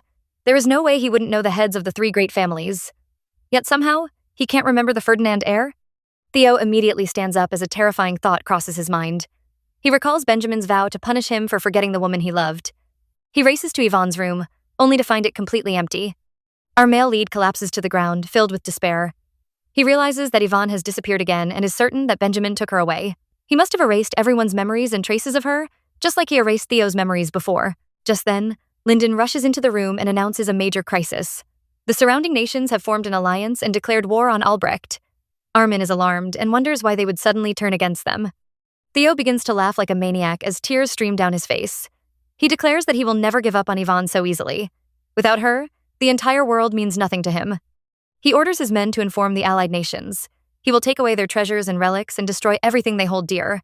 With a demonic gaze, he vows to do whatever it takes to get Yvonne back. And true to his words, that year, the Empire of Albrecht plunged into a terrible war.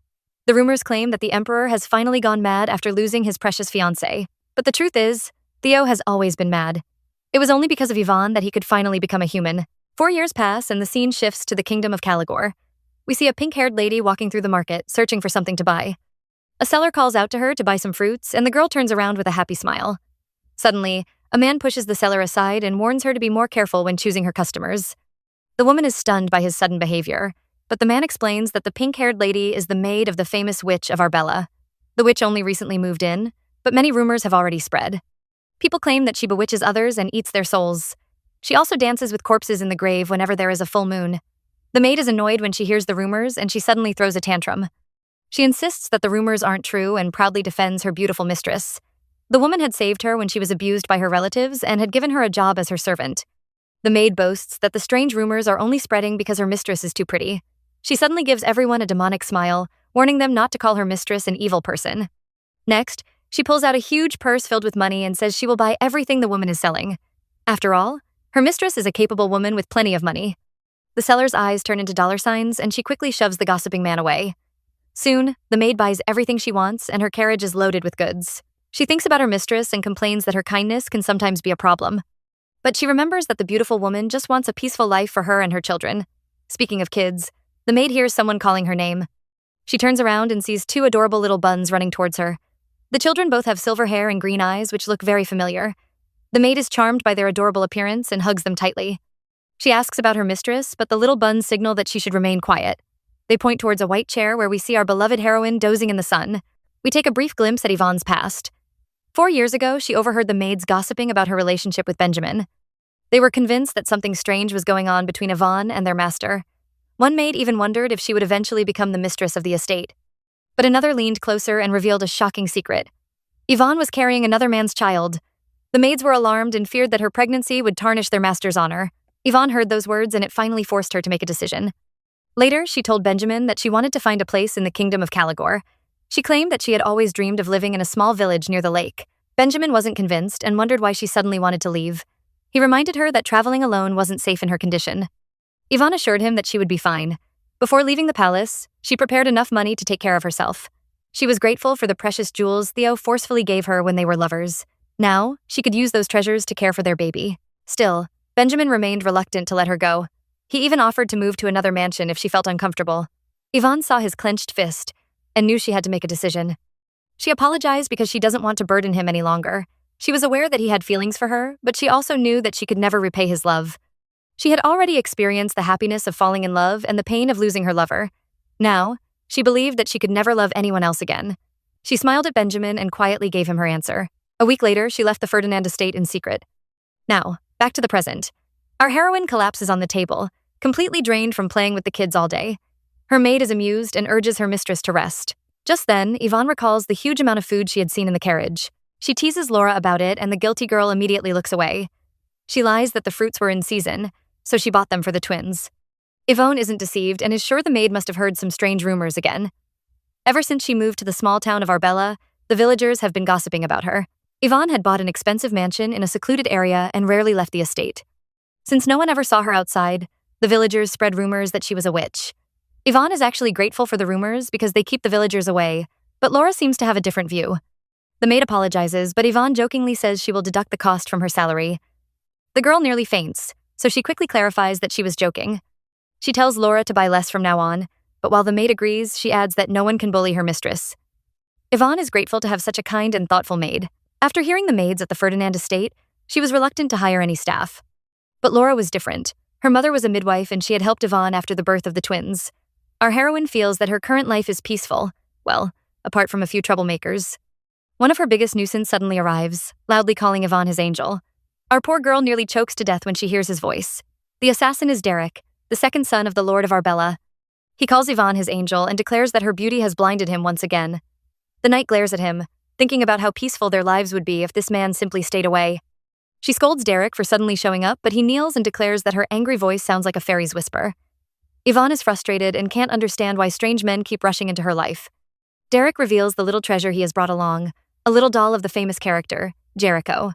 Of course, this doesn't work on Yvonne, but it makes the children very excited. Yvonne scolds him for bringing something useless, but he points out that the children clearly love the doll. She sighs again, certain that single mothers really attract strange men.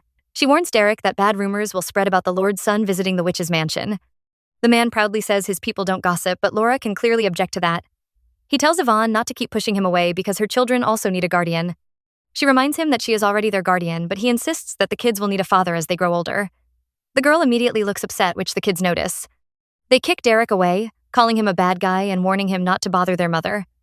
They proudly declare that they don't need a father because they already have their mother. Even though the little buns have no idea what a father is, they insist that they don't need one. Yvonne is amused by her children's behavior and suddenly laughs. She pulls them close and tells Derek that she is happy with her life. There is no place for him in their little family because they are all happy together. Derek finally gives up the topic, but he has another request. Yvonne agrees, as long as he doesn't insist on becoming the twins' father. The man suddenly pulls off his cap with a serious expression on his face. With a deep bow, he announces his request for the Witch of Arbella. He wants Yvonne to save them from the crazy Emperor Theo. Derek begs Yvonne to save the kingdom of Caligor. The two kids get excited because his words sound exactly like the adventure of Jericho. They even suspect that their mother could actually be the hero. Well, Yvonne does look like a grumpy teddy bear. Unfortunately, their excitement doesn't last long as Yvonne refuses to help Derek. When he tries to convince her, she tells Laura to take the children away. She explains to him that the rumors are false and she isn't a witch. If Derek needs help, he has to find someone else. The man begs her to reconsider because the kingdom of Caligor is small and far away from the rest of the empire. Because it is so secluded, the people are helpless whenever monsters attack.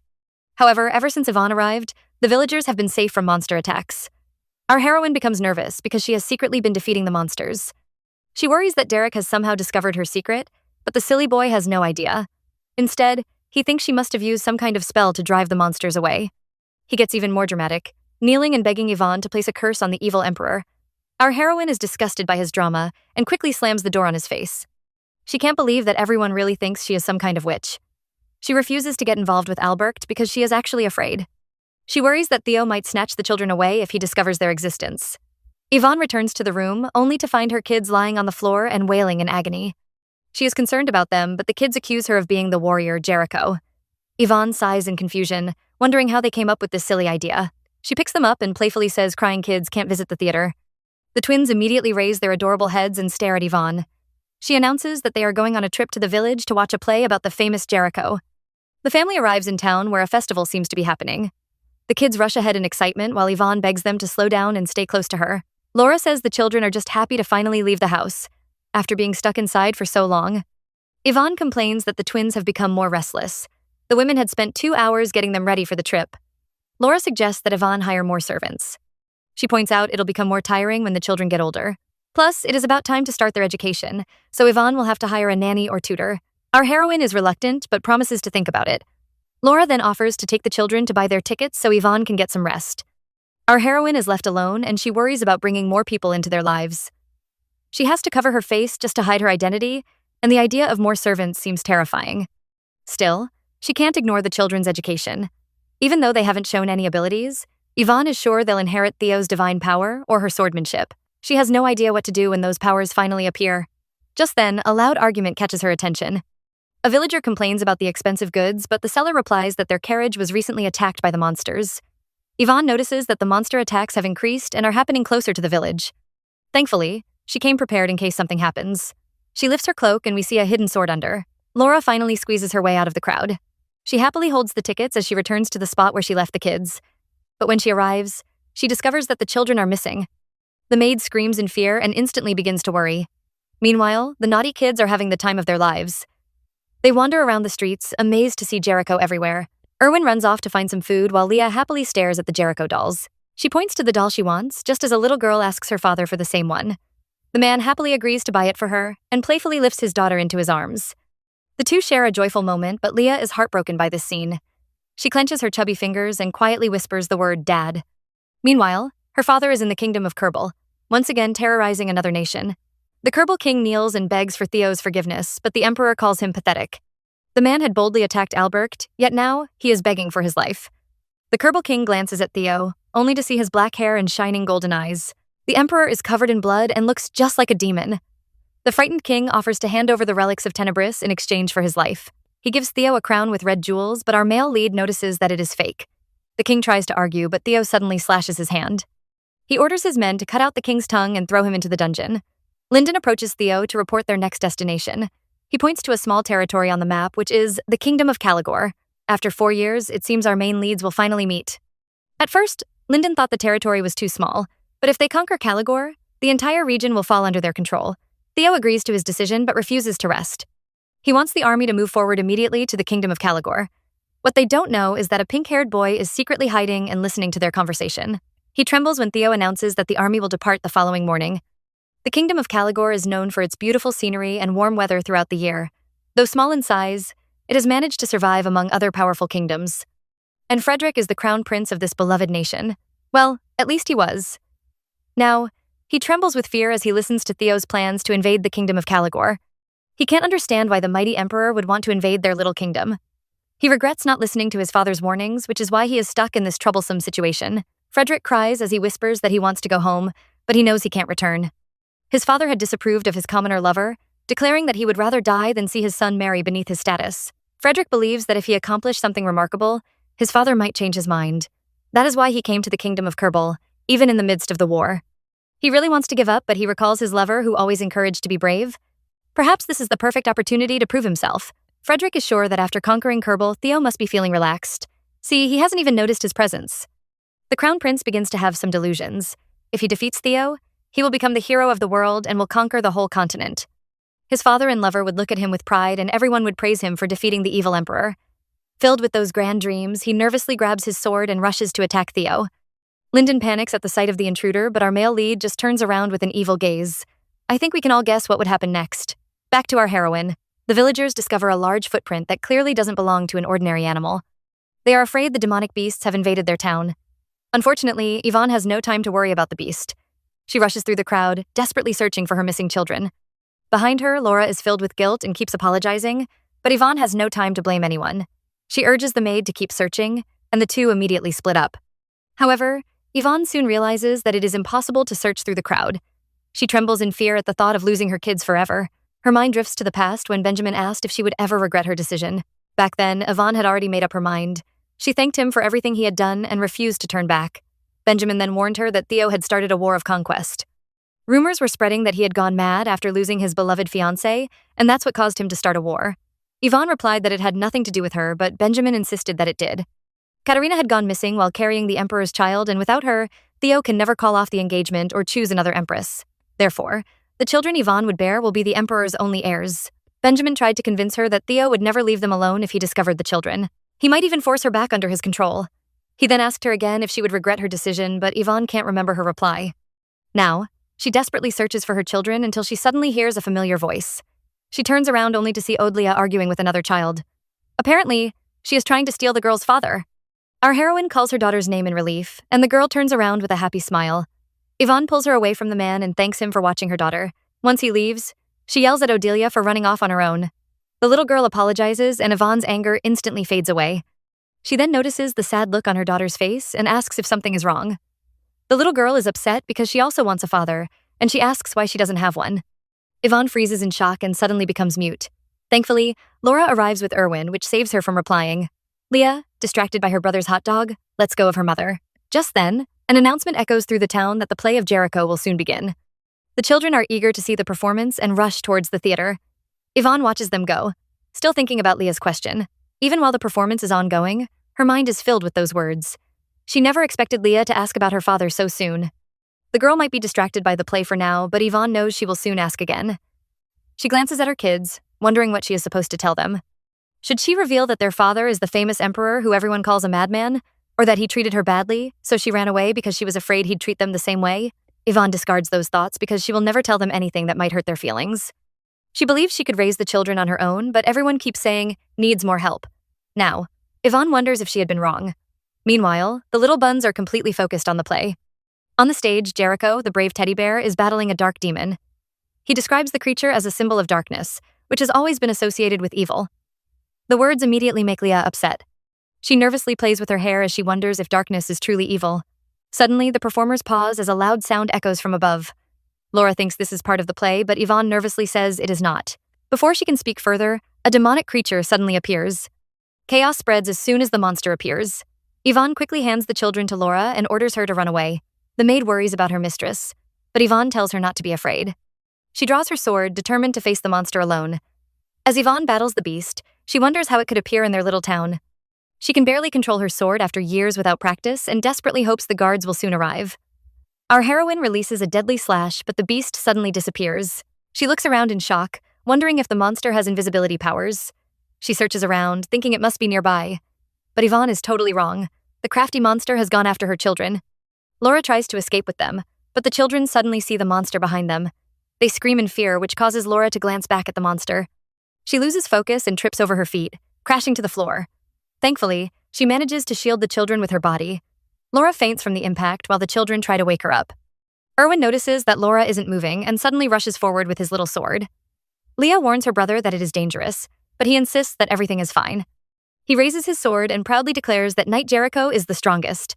As he slashes down, a powerful sword aura suddenly bursts from the blade and strikes the confused monster. Its eyes widen when it sees the wound across its body. Just then, Ivan arrives and orders the children to get down. She launches herself at the monster, releasing a powerful slash that makes the entire building collapse. As the villagers gather around to stare at the rumble, Ivan suddenly bursts out from the ruins. She is carrying the maid and her children safely in her arms. She checks to see if they are safe when someone suddenly asks if she defeated the monster. The crowd are curious about the silver-haired lady. They try to guess her identity until a man announces that she's the Witch of Arbella. Ivan worries that something bad might happen. She is about to run when the people suddenly begin to cheer and praise her for defeating the monster. Ivan can only watch the scene in confusion. Meanwhile, at the castle of Caligor, the king is about to die from anger. He slams his throne in fury when he receives the terrible news. His son, Frederick, has been captured by Albrecht. His men report that Frederick tried to ambush the emperor but was captured instead. The king demands to know what Albrecht wants, but the answer makes him even angrier. Theo wants the royal family to vacate the palace and become a vassal state. The Caligor king is filled with rage and refuses to accept Theo's request. Instead, he orders his soldiers to kill the emperor and rescue the crown prince. The knights shiver in fear, until one of them raises a trembling hand. He mentions the Witch of Arbella and insists that the mysterious girl is powerful enough to resist the emperor. Over at Theo's side, he is waiting for Lyndon. The guard arrives, reporting that Frederick has been captured and locked up in an empty room. He is surprised that Theo chose to keep the crown prince alive instead of killing him like the other assassins. Theo is reluctant to explain because Frederick actually reminds him of himself. The foolish crown prince had tried to attack Theo, only to trip over his own feet and crash to the floor. The Emperor had been stunned by the trashy attack and offered to end Frederick's life. The boy desperately begged to be spared, revealing that he's the crown prince of Caligor. Unfortunately, Theo wasn't moved by his identity and even threatened to slit his neck and hang it over the palace walls. The terrified Frederick believed that his end had finally come. With tears in his eyes, he begged Theo to grant his last request and deliver a message to his beloved. He began to wail like a ghost, crying out for his beloved Louiselle. Theo is reminded of that crazy loser and he sighs in despair. He hates to admit it, but Frederick's desperate pleas reminded Theo of his own past. He can't explain this truth to Lyndon, so he lies that he is getting tired. The guard doesn't find it suspicious because Theo has been at war for 4 years without a single break. He urges his boss to rest, promising to negotiate with Caligor and hold a meeting the next day. Theo returns to his room, reminded that only 4 years have passed since Yvonne's death. He can't believe that she is gone because every time he closes his eyes, her vivid face appears in his memory. He silently cries in pain as he murmurs the name of his beloved. And somehow far away, little Leah suddenly turns around in surprise. Theo expresses his longing for Yvonne, and somewhere far away, Leah seems to hear his voice. She glances around in confusion, and Yvonne, who is washing Erwin's hair, notices her distracted look. When she asks, Leah replies that someone was calling her mother's name. Our heroine is alarmed at first, but is soon distracted by Erwin's playful behavior. While the naughty boy plays around, she pulls Leah in for a bath. Yvonne stares at her daughter with a wistful look, suggesting that they dye her shining black hair into a silver color. Leah suddenly becomes upset and asks if black is really a bad color. The knight is stunned to hear those words from her kid and can barely form a reply. The little girl had heard those words from Jericho and now thinks she's a bad girl. That must be why her mother looks sad at the sight of her hair and always dyes it every day. Yvonne is heartbroken by her daughter's pitiful words as they remind her of Theo. She comforts Leah with a head rub, saying the girl isn't a bad child since she has the heart of an angel. She recalls her childhood with Theo and never knew that experience would come in handy. Now she praises Leah's black hair, comparing it to the beautiful night sky. She says Leah's hair is too precious, which is why she has to hide it, so her daughter wouldn't be stolen away. The baby girl immediately becomes happy and Yvonne also cracks a smile. But their happy moment is soon interrupted. Laura rushes in with bad news that leaves Yvonne and her children stunned. Their mansion has been surrounded by the villagers. Outside, the people are hanging around Yvonne's mansion, crying for the witch to save them. It turns out, another monster has appeared. Our heroine quickly shuts the windows while Laura says the earlier incident must have spread through the village. Yvonne recalls her grandfather's words to protect the weak, but right now she is also in trouble. She watches the little buns who are having a conversation. Erwin is swinging his sword around, trying to recreate the magic he had casted earlier, but he doesn't know that when a commoner manifests sword energy, they only have 2 options. They are either sold into human trafficking, or they become mercenaries for nobles and live a life without human rights. Yvonne knew about her son's talent, but she never thought it would manifest so quickly. Forget about saving others, she has no family to protect her and her children. Now, she has no idea what to do. Meanwhile, over at Albrecht, the ministers are gathered in the conference room. Armin is about to conclude the meeting when a minister voices his displeasure. Every day, they are summoned to a meeting to discuss the topic of restoring Chernisha. The man finds it unfair, but Armin gives him a little glare. He is now the acting emperor, so he advises the man to go complain to Theo. The noble immediately becomes timid, but still insists that they resolve this issue. Theo had found the other Chernisha survivor, who turned out to be Brian. Unfortunately, the man couldn't produce sword energy. He isn't fit to be the family head, yet the emperor treats him like a treasure. The weak man had even run away with his fiancée during the war. Benjamin looks totally nonchalant as he watches the men argue. Armin advises the nobles to complain to Theo, but they point out that he isn't present. As the acting emperor, they want Brian to take action. The secretary advises the men to stop complaining. They have to enjoy the days without overtime before the emperor returns. As if on clue, a knight rushes in with urgent news from the emperor. Theo has cancelled his return and plans to march into the kingdom of Caligor.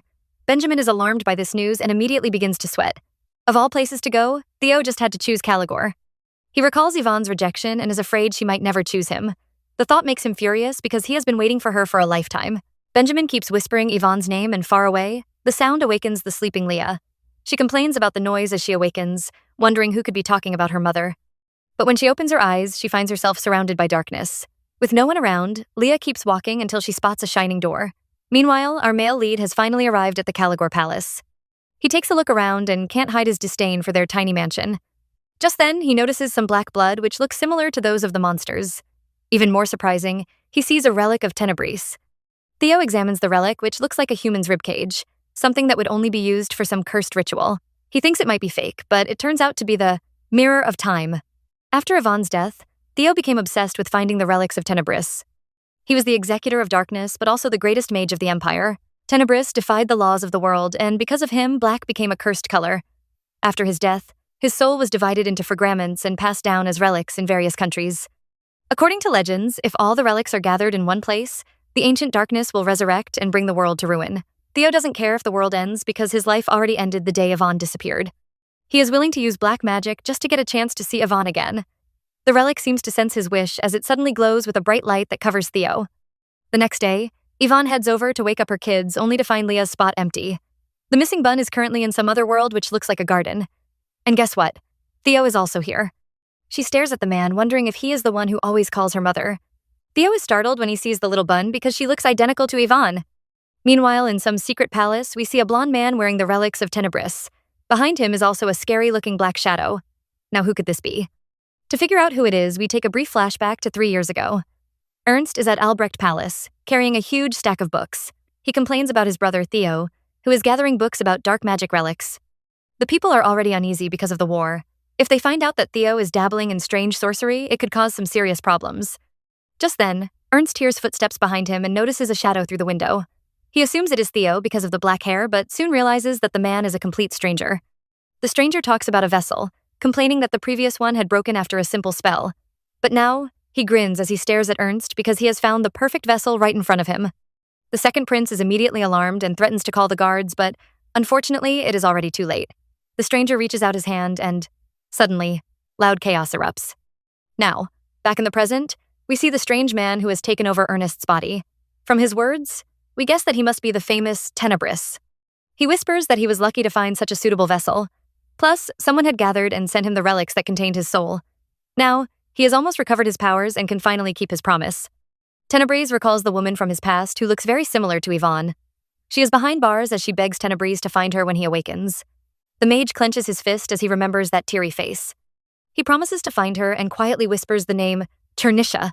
Could this mysterious man have some connection to our heroine's family? Meanwhile, Theo finds himself lying in a strange garden with a little girl who looks exactly like Yvonne. He calls her name and almost cries with happiness, believing that his lover has finally returned to him. However, he is confused by her appearance. She looks like a child, making Theo wonder if he has somehow traveled back in time, or perhaps Yvonne has been reincarnated. Well, none of that matters to Theo as long as he can see his beloved again. He reaches out to touch the girl, but she trembles in fear and closes her eyes. Her reaction makes Theo realize that she isn't Yvonne. The place suddenly becomes quiet, which makes little Leah open an eye for a peek. She sees the strange man kneeling on the floor, seemingly in pain. Worried that he might be sick, Leah moves closer. But Theo is upset that she isn't Yvonne and asks her to stay away. He assumes that she must be scared of him because of his black hair. After all, he is known as the bringer of misfortune, a monster who ruined his beloved. Leah suddenly reaches out to pat his hand and tells Theo that he isn't a monster. Her mother had told her that black hair is beautiful, just like the night sky. Our male lead is stunned, because Yvonne had said those exact words during their childhood. He immediately stares at the little girl, wondering if she could be his daughter. But before he can ask, a bright light suddenly shines around them. Leah seems to realize that her time is running out. She gives Theo her favorite Jericho doll and asks him not to cry anymore. The king grabs the doll but desperately wants to know her name and who her mother is. Just before she disappears, the child reveals that her name is Leah. The little bun is pulled back into the room where she hears her mother calling her name. Yvonne opens the wardrobe and finally finds her daughter hiding inside. She has been searching everywhere for her and can't understand why she is sleeping in the closet. Leah starts talking about the handsome man she saw, and Yvonne can only wonder what kind of strange dream her daughter was having. She eventually gathers the children and urges them to come downstairs for breakfast. Meanwhile, Theo also wakes up, lying on the floor of Caligore Palace. Lyndon immediately rushes to his side, shouting that Theo had disappeared suddenly. They had been searching everywhere for him. Our male lead orders the man to shut up as he tries to figure out if everything that happened was just a dream. But when he spots the Jericho doll, he realizes that it was real. Theo picks it up and asks Lyndon if he has seen a doll like this before. He even orders the man to investigate it, which makes Lyndon stunned. How is he supposed to investigate a doll? Thankfully, Theo just wants the areas where the doll is popular. He also orders Lyndon to find out everything about a 3-year-old girl named Leah. He doesn't reveal his suspicions, but our male lead is certain that she is his daughter. His child with Yvonne is still alive. Over at Yvonne's side, she slays a monster which causes the people to sing her praise. A week has passed since the first monster incident. After that day, Yvonne would visit occasionally to help the villagers fight the monsters. Now, they gather around her to show their gratitude. The knight is worried that her actions might reach Theo's ears. But as a member of the Chernisha family, she couldn't ignore the people's distress. Plus, her son has awakened his talent, so she has to show him some real swordplay. As if on Clue, we see little Erwin trying to copy his mother's moves, while Leah just wishes she could breathe fire. Well, at least, one of them has the right priority. Yvonne is pleased that her plan worked, but she is also worried. Staying in the village is no longer safe. If rumors about her continue to spread, Theo might eventually come looking. Our heroine really wants to escape, but the problem is money. She sighs as she imagines magical coins flying around her head. She still has a few jewels left from Theo, but those would be used to move to another place. She has to find enough money to buy a title so she can protect her children. Yvonne decides to find a high-paying job and start saving some money. The heavens seem to hear her prayers as a royal carriage suddenly arrives. Everyone is shocked as they wonder why the royals would appear in their little town. One of the knights steps forward and announces that the King of Caligor is seeking Yvonne's help to determine the fate of the kingdom. He has finally found the famous Witch of Arbella and wants her to come forward and hear his request. Yvonne reluctantly gets into the carriage, only to hear the most ridiculous mission imaginable. The king wants her to defeat Emperor Theo, who has conquered Caligor, and rescue the crown prince, who has been taken prisoner. The king smiles, impressed by how quickly Yvonne understands the situation. He believes that with her abilities, she won't lose to the mad emperor. He even boasts that he is giving her the chance to become the hero of the entire world. Yvonne nearly explodes with anger because of this stupid scam. If this man weren't the king, she would have already taught him a lesson. Instead, she calmly says she will pretend that she never heard his words. The king desperately tries to stop her from leaving and promises to give her anything she wants. His knights have nearly been wiped out by the monster attacks, and Yvonne is his only hope. He begs her to help him, not just as a king, but as a father who might lose his child. Unfortunately, Yvonne still can't agree. The man is asking her to personally go and kill Theo, and that is something she has no intention of doing. She tells him not to waste his breath because no matter how much he offers, she won't accept the deal. But just as Yvonne is about to leave, she notices a woman outside desperately begging her to save the crown prince as well. The woman places a hand on her swollen belly, revealing that the crown prince is the father of her unborn child. She begs Yvonne to spare his life because he is her last hope. Our heroine has heard the rumors about Prince Frederick having a secret commoner lover. If he dies at Theo's hands, this woman and her unborn child would be left completely vulnerable. Yvonne can't watch another woman end up in the same situation she once experienced. So instead of giving them an immediate answer, she tells the king and the woman to give her some time to think. A few days pass, and we see a carriage arriving in front of a mansion. A man in polished shoes steps out, whispering that it has been 4 years. He lifts his face, and we finally see that it is Benjamin. As always, he has dearly missed his Yvonne. Benjamin hasn't seen Yvonne for 4 years. The moment he arrives outside her house, he can't hide how much he missed her. However, his longing is quickly overshadowed by worry. Yvonne had sent him an urgent letter, and he is afraid something must have happened. Just then, he hears her familiar voice and he turns around to greet her, but his smile soon fades when he sees her outfit. Yvonne is dressed like a knight preparing for a long journey. The girl greets him with a bright smile, unbothered by his stunned expression. She apologizes for asking as soon as he arrived, but she has an urgent favor.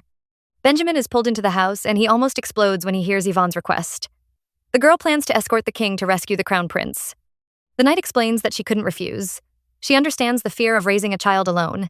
She is afraid that just like her Leah, the child would grow up without a father. Yvonne believes the woman wouldn't survive without the crown prince, so she decides to help them. Benjamin is still confused as he wonders why she called him over in the first place. Yvonne calmly explains that she wants him to look after her children while she is gone. Her words nearly give Benjamin a heart attack. He had no idea about the children. Well, the feeling is clearly mutual because the little ones are also curious about the strange man standing in their house. Yvonne calls them over and introduces them to Benjamin as her precious treasures. She hugs them close, telling him that he is the only person she can trust with her kids. Benjamin is amazed because the children perfectly resemble Yvonne when she was young. Our heroine promises to return no matter what and begs him to look after them for a while. Benjamin is reluctant, but he simply can't resist Yvonne and her adorable children. He finally agrees, on one condition: Yvonne must come back safely. The girl's face immediately brightens, and the next second, she flings the children over to him. Benjamin is shocked as he watches Yvonne run away. He seems to realize his deadly fate as the children begin to pull his hair and clothes. He calls out to Yvonne, but our heroine is already outside. She feels a little guilty, so she utters a silent apology. For now, Benjamin will just have to survive the chaos until she returns. Yvonne begins her mission with the king's guard secretly guiding her toward Caligor Castle. When they finally reach the outskirts, the man stops and refuses to go any farther. He begs Yvonne to save their crown prince, but her mind is totally fixed on Theo. She is nervous as she realizes that the man might be in there. She remembers the last time they had met, 4 years ago, when Theo had desperately begged her not to leave. Yvonne quickly shakes the memories away as she tries to pull herself together. Theo thinks that she is dead and it must remain that way. He must never find out that she is alive if she wants to protect her children. Meanwhile, our male lead is casually sitting on the king's throne. Lyndon reports that the doll is called the Squirrel Warrior Jericho. It is a popular character that appeared this spring and all the kids love it. Theo is relieved because if the doll only appeared this spring, it means he didn't travel back into the past. His thoughts return to the adorable child who reminds him so much of Eve when she was little. However, he thinks her eyes look more like his. He even gushes over her voice and imagines how it would feel if she called him Dad. Theo smiles at the pleasant thought, but then his expression suddenly changes. If the little girl is truly his daughter, then Eve might still be alive. He immediately asks Lyndon about the search for the little girl, but the knight has no news. He tried to look into her identity, but the name Leah isn't enough to track her down. It might even be a nickname. Theo admits that this is possible. He knows he isn't worthy, but if he has another chance, he will dedicate his entire life to loving Yvonne and their family. With that determination, he tells Lyndon to continue the search for the little girl. No matter how long it takes, the knight is free to use all their resources to find her. Meanwhile, Yvonne sneaks around the castle grounds, searching for a way inside. She can't believe the crown prince is being held here, especially since there isn't a single guard on patrol.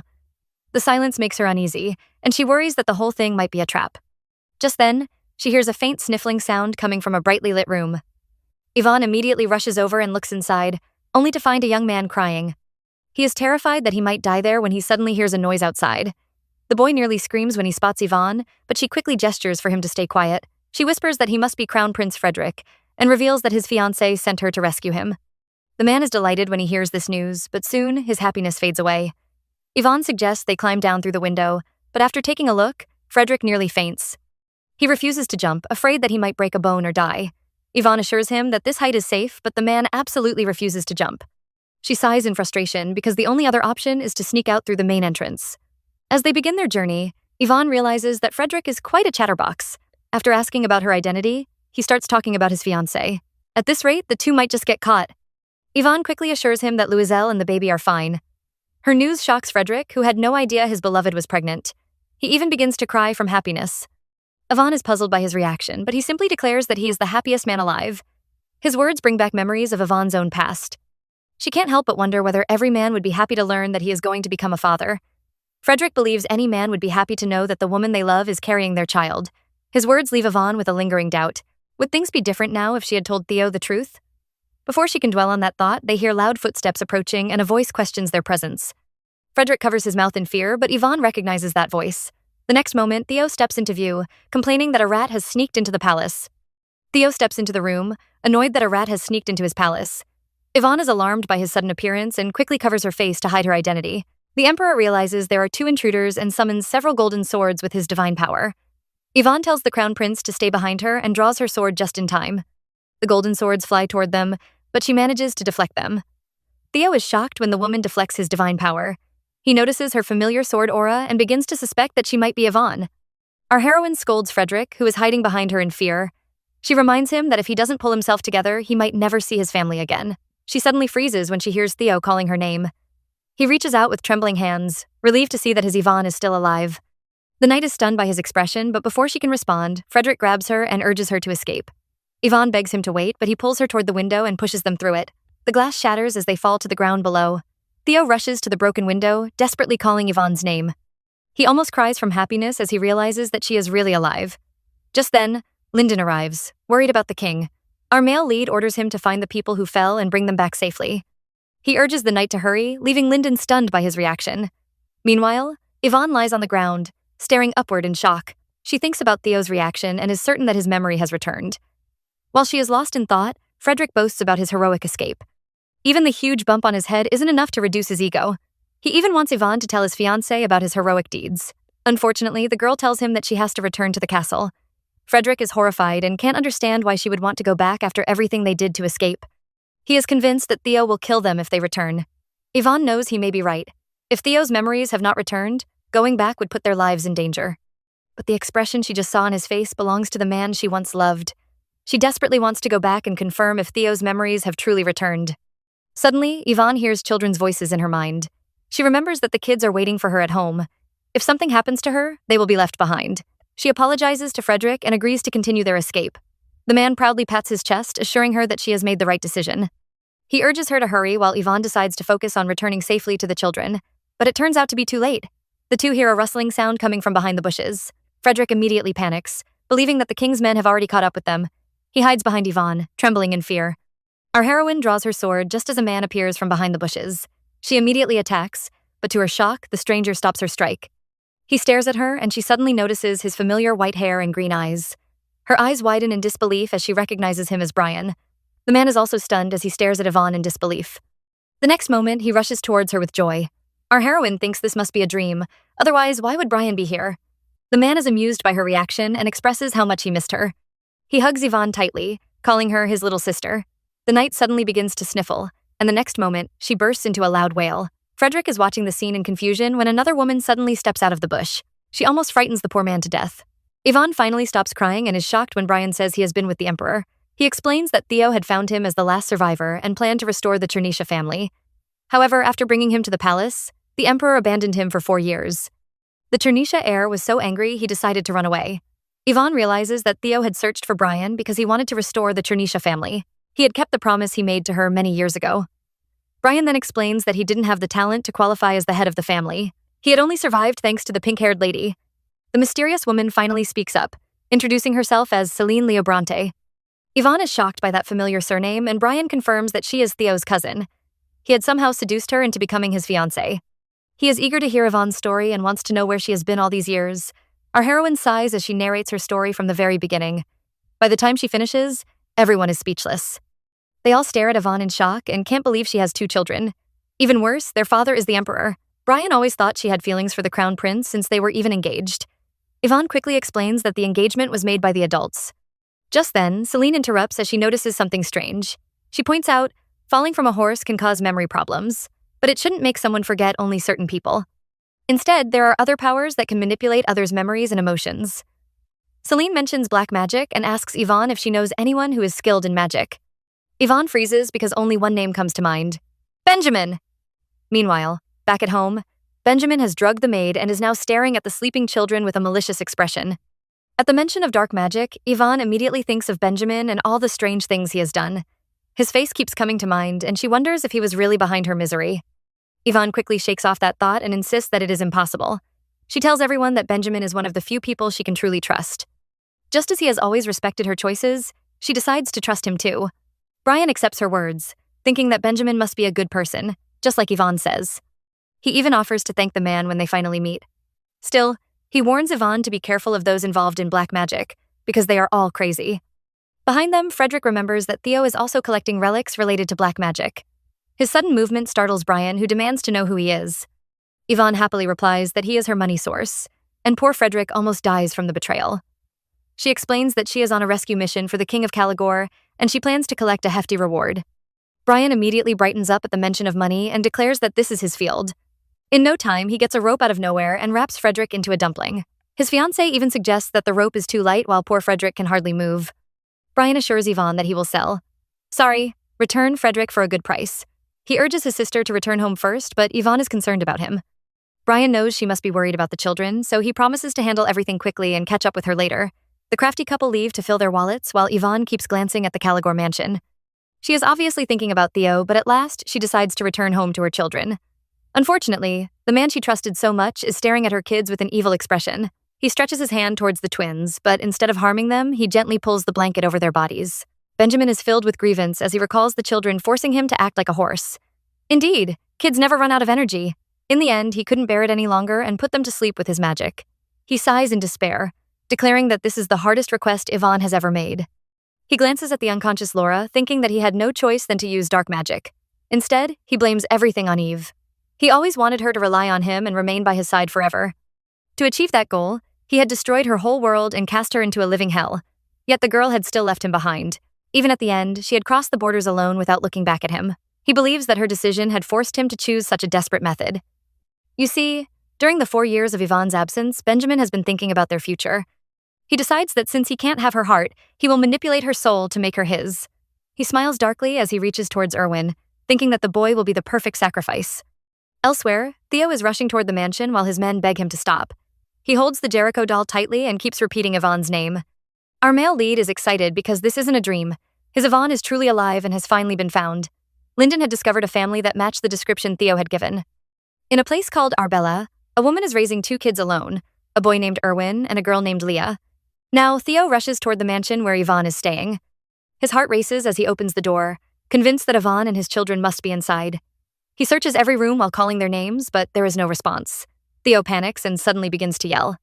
Upstairs, Benjamin is drawing a strange symbol when he suddenly hears the noise. He freezes in shock as he recognizes the voice as Theo's. Now, he begins to wonder what the Emperor is doing here. Downstairs, Theo calls the children's name and Leah finally wakes up. She is surprised to hear the voice of the handsome man, but before she can respond, Benjamin covers her mouth and warns her to stay silent. Theo finally reaches the upper floor and spots a woman who he mistakes for Yvonne. He rushes toward her, only to realize that it is the pink-haired maid. Theo is relieved and is even more certain that the children are nearby. He suddenly looks up and sees Leah tied up in a room. He hurriedly rushes to release her gag, while cursing the culprit. He promises to protect her, but Leah screams for him to look behind. Unfortunately, it is already too late. Benjamin strikes Theo from behind, sending him crashing to the floor. Leah desperately begs him to wake up, while Benjamin wonders how Theo knew Odelia's name. His expression darkens as he reaches a terrible conclusion. Yvonne has been secretly meeting with the Emperor all this time. Everything she had said about staying away from Theo was just a lie. Just then, Leah begins to cry as Yvonne suddenly returns. She is shocked by the scene before her and questions Benjamin, yet the man cries as he stares at her with a sad look, accusing her of betraying his trust. Enjoying this so far? Comment Yvonne below for the next part. Until next time, ciao.